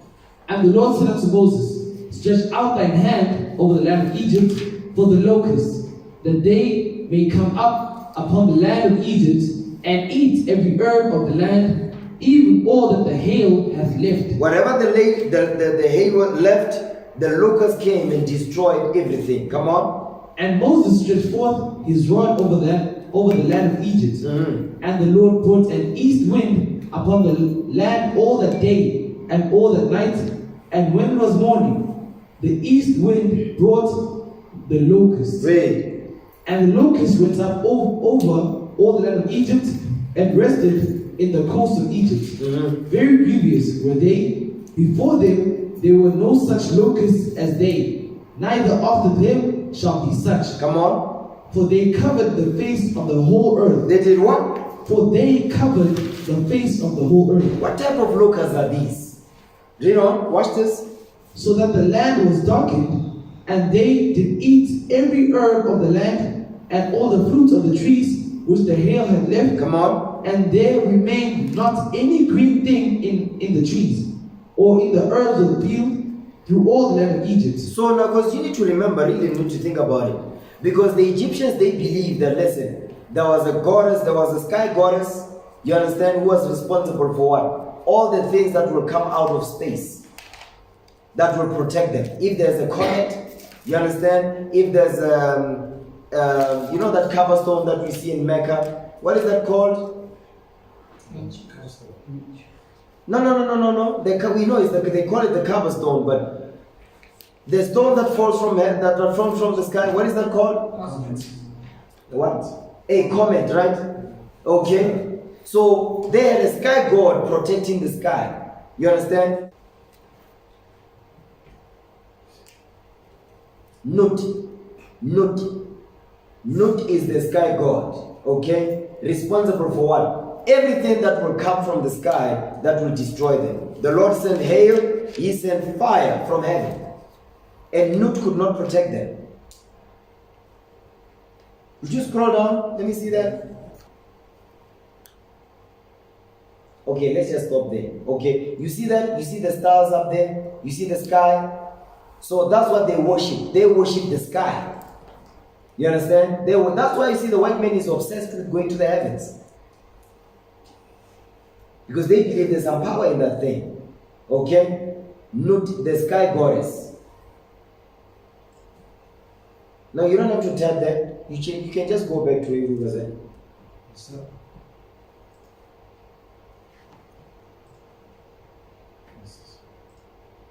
Right there. So they worship the sky. They worship the ordinances in the sky. The sun, the moon, and the stars. You understand? And the sky itself. You understand? So that's why the Lord brought hail and fire from heaven. So that to see if Nut is going to protect them. Nut did not. You see that? That's what I'm saying, the graveyard shift. Okay? The reason why I'm saying this is because in the world, what was our people doing? Just be grooving here. Okay? Okay, come on. Give me Exodus 10, verse 20. Exodus 10 verse 20. Come on. But the Lord hardened Pharaoh's heart, so that he would not let the children of Israel go. Come on. And the Lord said unto Moses, stretch out thine hand toward heaven, that there may be darkness over the land of Egypt, even darkness which may be felt. Even darkness which may be felt. Come on, meaning there was 3 days of darkness in Egypt. Come on. And Moses stretched forth his hand toward heaven, and there was a thick darkness in all the land of Egypt 3 days. They saw not one another, neither rose any from his place for 3 days. But all the children of Israel had light in their dwellings. Could you Google Egypt, the sun god Ra? The sun god Ra. R-A. Ra, the sun god. Okay? That's it right there. Just click the first one. The first one is fine. You see that? Ra, the sun god. Okay, they believed that the sun was a god which they worshipped, and we worshipped it too. That's why today our people are still doing what? They are still going to church on Sunday to worship the sun god Ra, which is who? Baal, Nimrod. Okay, so that's why the Lord decided to bring darkness in Egypt to see if the sun god was going to what? Bring forth light. And guess what? She failed. Okay, she failed. Watch this. Give me the book of Exodus, chapter 11, verse 1. Exodus 11, verse 1. The book of Exodus, chapter 11, verse 1. And the Lord said unto Moses, Yet will I bring one plague more upon Pharaoh, Come on. and upon Egypt. Uh-huh. Afterwards he will let thee go hence. When he shall let you go, he shall surely thrust you out hence altogether. Watch this, come on. The Lord now is giving us an instruction of what we must do before we leave. Read. Speak now in the ears of the people, and let every man borrow of his neighbor, and every woman of her neighbor, jewels of silver and jewels of gold. We had real jewels and real gold in Egypt. Come on. And the Lord gave the people favor in the sight of the Egyptians.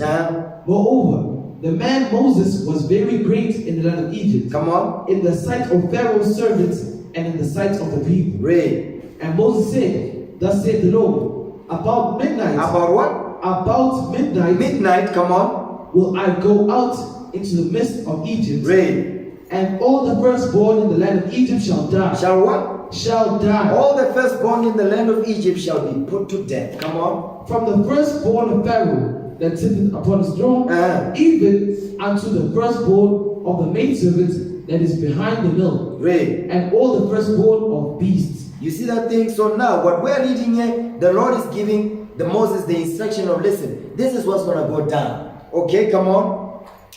Verse 6. Read. And there shall be a great cry throughout all the land of Egypt, such as there was none like it, nor shall be like it anymore. So now, you see what it's saying? It says, there shall be what? It says, there shall be a great cry throughout all the land of Egypt, such as there was none like it, nor shall be like it anymore. Like I always tell you, brothers and sisters, just imagine the whole of Joburg just crying, screaming. And when I say the whole of Joburg, I'm not excluding Pretoria. No. It's included. Everybody just crying because their firstborn is dead. That's what we're reading here. This is, yes, not my Jesus, yes. My Jesus, yes. Okay? That's what we're reading here. This is Team Jesus. Thank you, Team Jesus. Today, by the way, we saw, these hypocritic Christians. They have a car, BMW, there is written Team Jesus. But in there, the people, they are driving drunk. The car is just dancing on the road. Team Jesus. Okay, Team White Jesus. That's what they were saying. Okay, watch this. Keep reading, verse 7. Exodus chapter 11, verse 7. But against any of the children of Israel shall not a dog move his tongue, against man or beast, that ye may know that the Lord doth put a difference between the Egyptians and Israel. So now watch this. Now, before midnight happens, this is what the Lord is commanding us to do now. Exodus 12, verse 1. Exodus 12, verse 1. Come on. The book of Exodus, chapter 12, verse 1. Come on. And the Lord spake unto Moses and Aaron in the land of Egypt, saying, This month shall be unto you the beginning of months. It shall be the first month of the year to you. Read. Speak ye unto all the congregation of Israel, saying, In the 10th day of this month they shall take to them every man a lamb, according to the house of their fathers. Read. A lamb for an house. Come on. And if the household be too little for the lamb, let him and his neighbor next unto his house take it according to the number of the souls. Read. Every man according to his eating shall make your count for the lamb. Read. Your lamb shall be without blemish. Shall be without blemish like Christ was. Read. A male of the first year. Ye shall take it out from the sheep or from the goat. So now he's telling us that the meat of the Passover, it must be sheep or goat, not chicken. Come on. And ye shall keep it up until the 14th day of the same month. The same month, the first month of the year, come on. And the whole assembly of the congregation of Israel shall kill it in the evening. That's why we was late. Read on. And they shall take it, and they shall take of the blood and strike it on the two side posts and the upper door post on the houses of the houses wherein they shall eat it. Read. And they shall eat the flesh in that night. They shall what? And they shall eat the flesh in that night. So, hold on. I want you brothers and sisters to really pay attention to this thing. When you think about it, right, our Lord and Savior was crucified on the Passover day hours. Okay?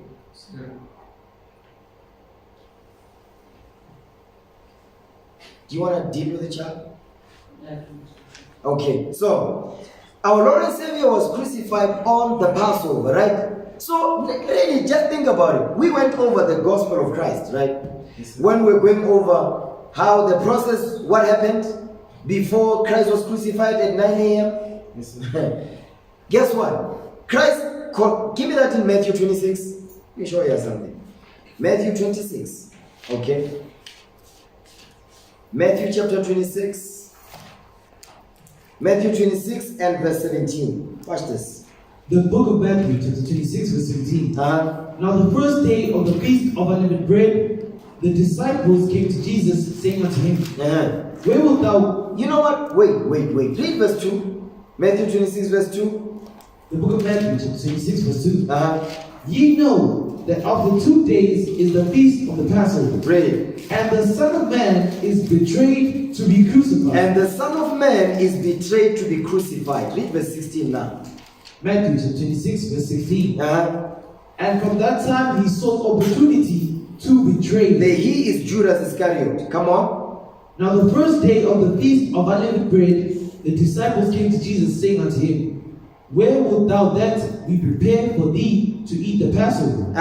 And he said, Go into the city to such a man, and say unto him, The master said, My time is at hand. Read. I will keep the Passover at thy house with my disciples. I will keep the Passover at thy house with my disciples. Read on.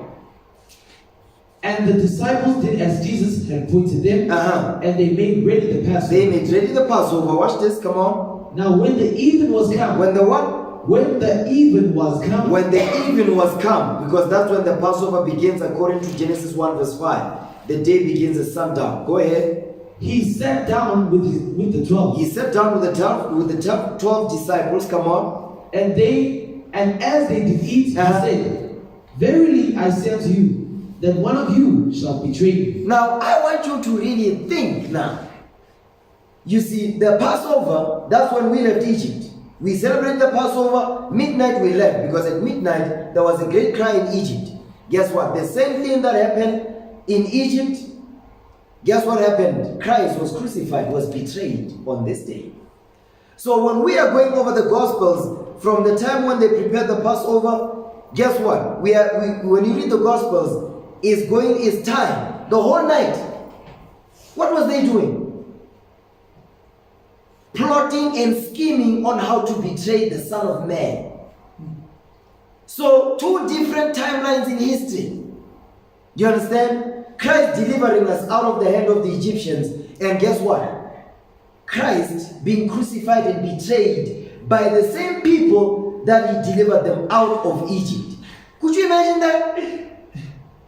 And guess what? Judas was in Egypt. Yeah. Judas was in Egypt. He got delivered. The black Ashi demon was back through regeneration in Rome. You see that thing?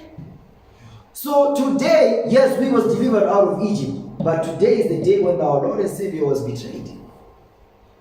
To be crucified.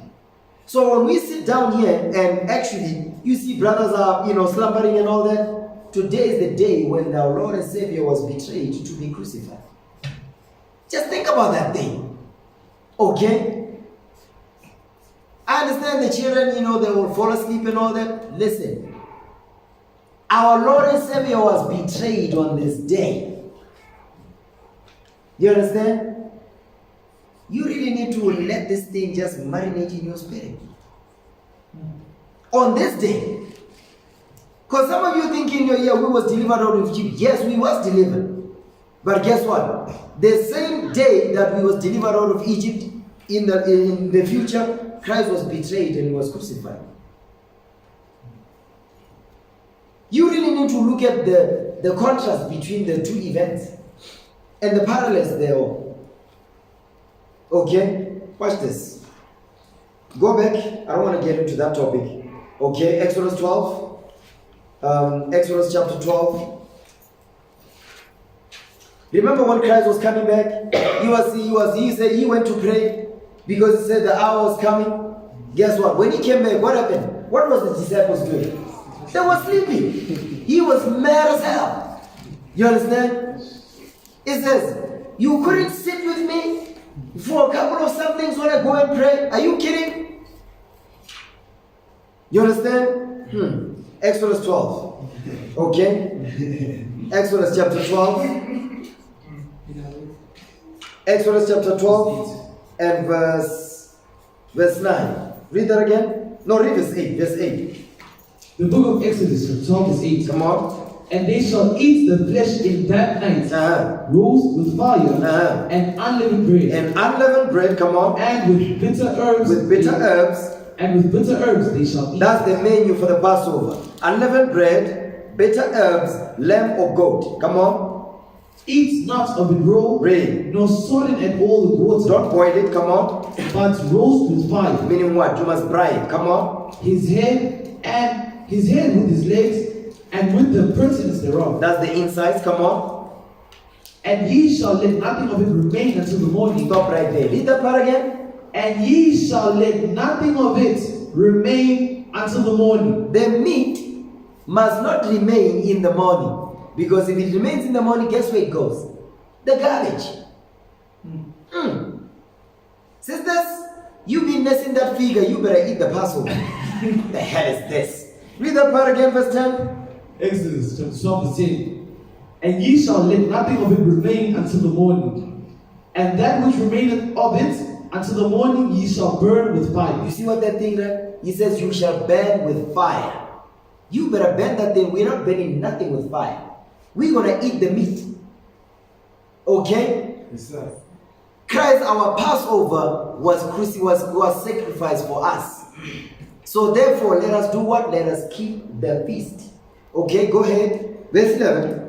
Verse 11. Come on. And thus shall ye eat it. Read. With your loins girded, your shoes on your feet, and your staff in your hand. Come on. And ye shall eat it in haste. It is the Lord's Passover. Because we are getting ready to leave captivity. Read. Verse 12. For I will pass through the land of Egypt this night, and will smite all the firstborn in the land of Egypt. This night, meaning midnight. Come on. And will smite all the firstborn in the land of Egypt. When it says the firstborn, because some of you might think, no, it's just the people. No. Livestock too. Cat, dog, puppy, everything was put to death. Read. Both man and beast. And against all the gods of Egypt, I will execute judgment. I will execute judgment. Come on. I am the Lord. Read. And the blood shall be to you for a token upon the houses where ye are. This is the part I actually want to pause on. Read verse 13 again. Exodus 12 verse 13. Come on. And the blood shall be to you for a token upon the houses where ye are. And when I see the blood, I will pass over you. Read. And the plague shall not be upon you to destroy you when I smite the land of Egypt. So now you really need to think about this thing. Give me Revelation 12 verse 11. I'm just going to massage the topic. Revelation 12 verse 11. Revelation chapter 12 verse 11. And they overcame him by the blood of the Lamb. They did what? And they overcame him by the blood of the Lamb. That's talking about Esau right here, the white man. We overcame. We are going to overcome the white man by the blood of the Lamb. We overcame Pharaoh by the blood of the what? The lamb or goat. That's some heavy stuff right there. That's some heavy stuff right there. Read the part again. Revelation chapter 12 verse 11. Come on. And they overcame him by the blood of the Lamb and by the word of their testimony. Read. And they loved not their lives unto the death. They did not love their lives unto the death. What does that mean? You decided to reject everything, your lusts, You understand? The stuff that you love in the world, you rejected all of that for the love of the Most High God. That's what it means. It says, they did not love their lives unto death. You love them, your old self in the world unto death. So much so that you don't want to keep God's commandments. No. You better let the black man go and be an Israelite. Okay? That's what he said right there. We overcame him by the blood of the Lamb. That's coming. This is the beginning of it. But what happened during the time of Egypt, that's the same thing. It was what happened in Egypt was symbolic of what would happen when Christ returned. When Christ would show up on the scene during the time of Rome. And guess what? Before the second coming, we are going to overcome him by the blood of the Lamb. The sacrifice that Christ made. Christ, our Passover, which was sacrificed for us. Okay? Go ahead. Go back to Exodus 12. Exodus 12. Verse 13. Come on. And the blood shall be to you for a token upon your houses where ye are. And when I see the blood, I will pass over you. And the plague shall not be upon you to destroy you when I smite the land of Egypt. Watch this. Give me 2 Ezra 15. 2 Ezra 15 verse 11. 2 Ezra chapter 15 verse 11. Read.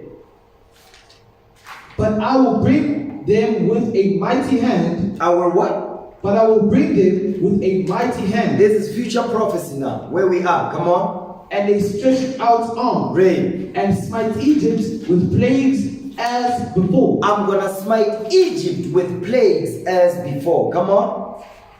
As before, and will destroy all the land thereof. He says he's going to destroy Egypt with plagues as before. So the before is what we are reading. The after is what's coming. You see that thing? And guess what? When the plagues come, which the plagues have already started, by the way. I hope you brothers and sisters are awake. This coronavirus going on, this is the beginning. The plagues we are reading, that's the plagues. What happened after the plagues was done? The final plague today is what? World War III. The nations must kiss the missile. They must hug the missile. That's what's coming. So what we are reading here, the plagues going on, the plagues are already going on. They started already. So this is spiritual. Anytime is tea time, just don't be sleeping.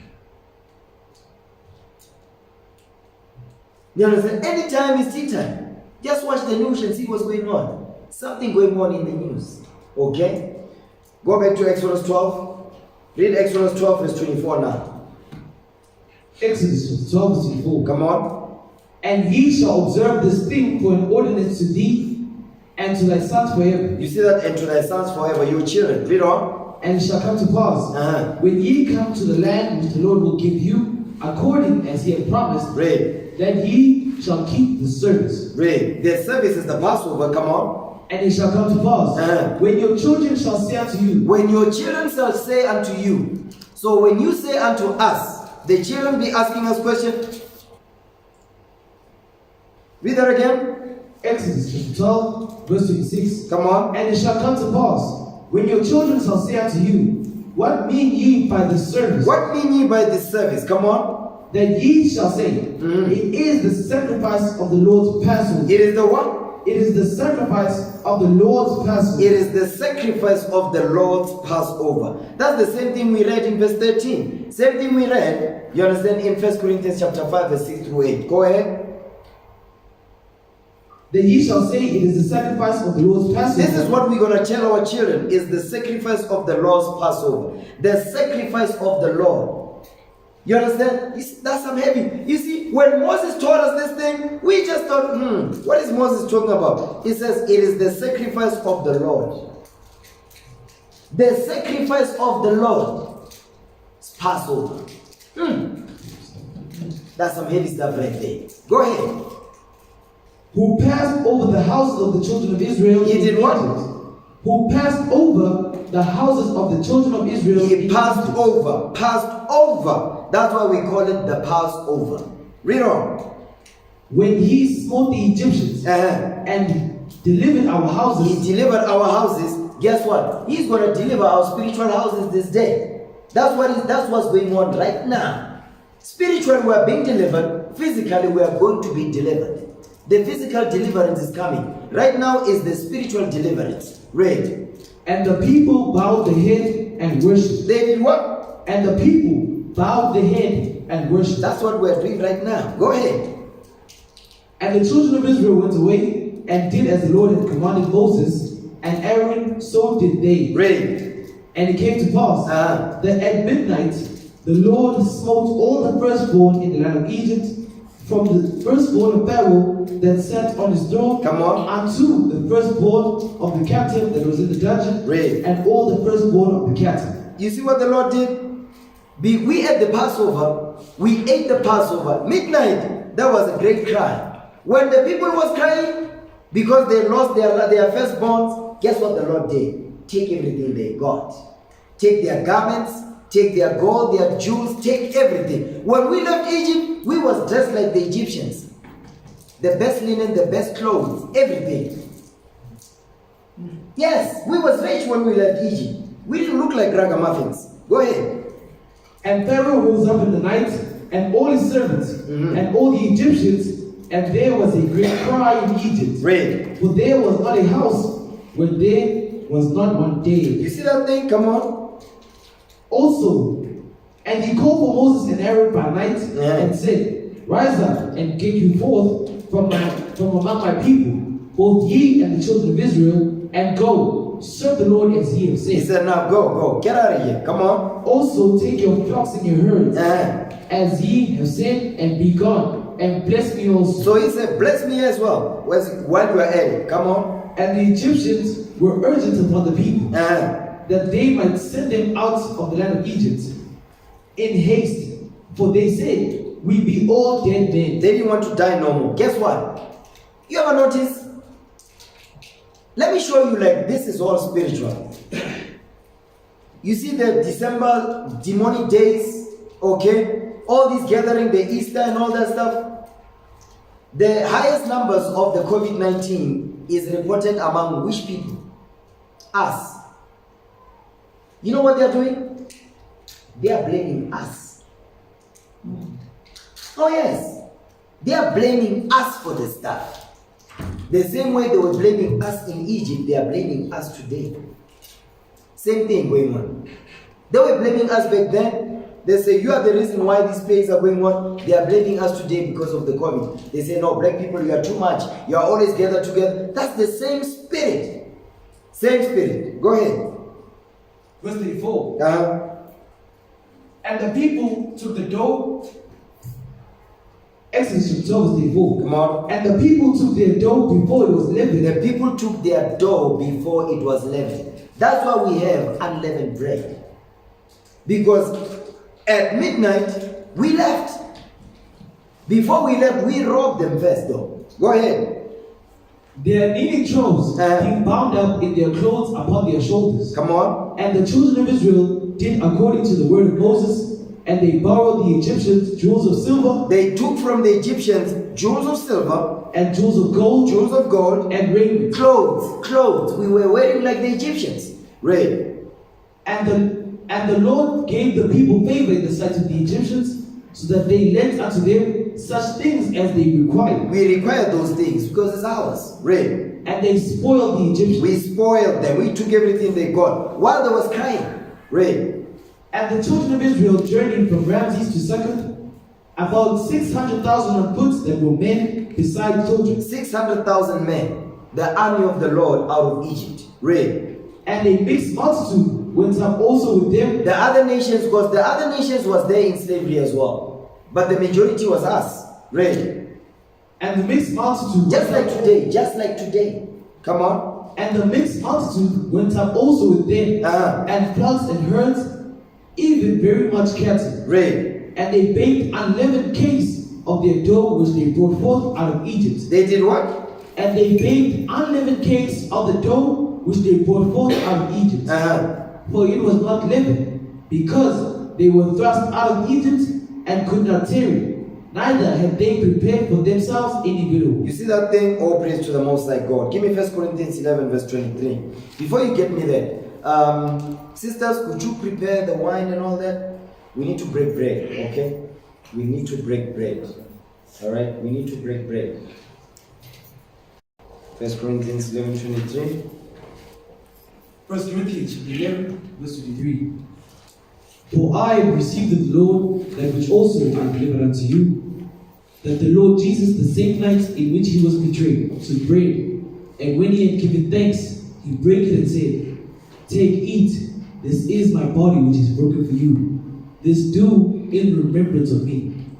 After the same manner also he took the cup, when he had supped, saying, This cup is the New Testament in my blood. This do ye, as oft as ye drink it, in remembrance of me. For as often as ye eat this bread and drink this cup, ye do show the Lord's death till he come. Wherefore, whosoever shall eat this bread and drink this cup of the Lord unworthily shall be guilty of the body and blood of the Lord. But let a man examine himself, and so let him eat of that bread and drink of that cup. For he that eateth and drinketh unworthily eateth and drinketh damnation to himself, not discerning the Lord's body. For this cause many are weak and sickly among you, and many sleep. In the name of our Lord and Savior Jesus Christ, we pray. Amen. Amen. All praise to the Lord.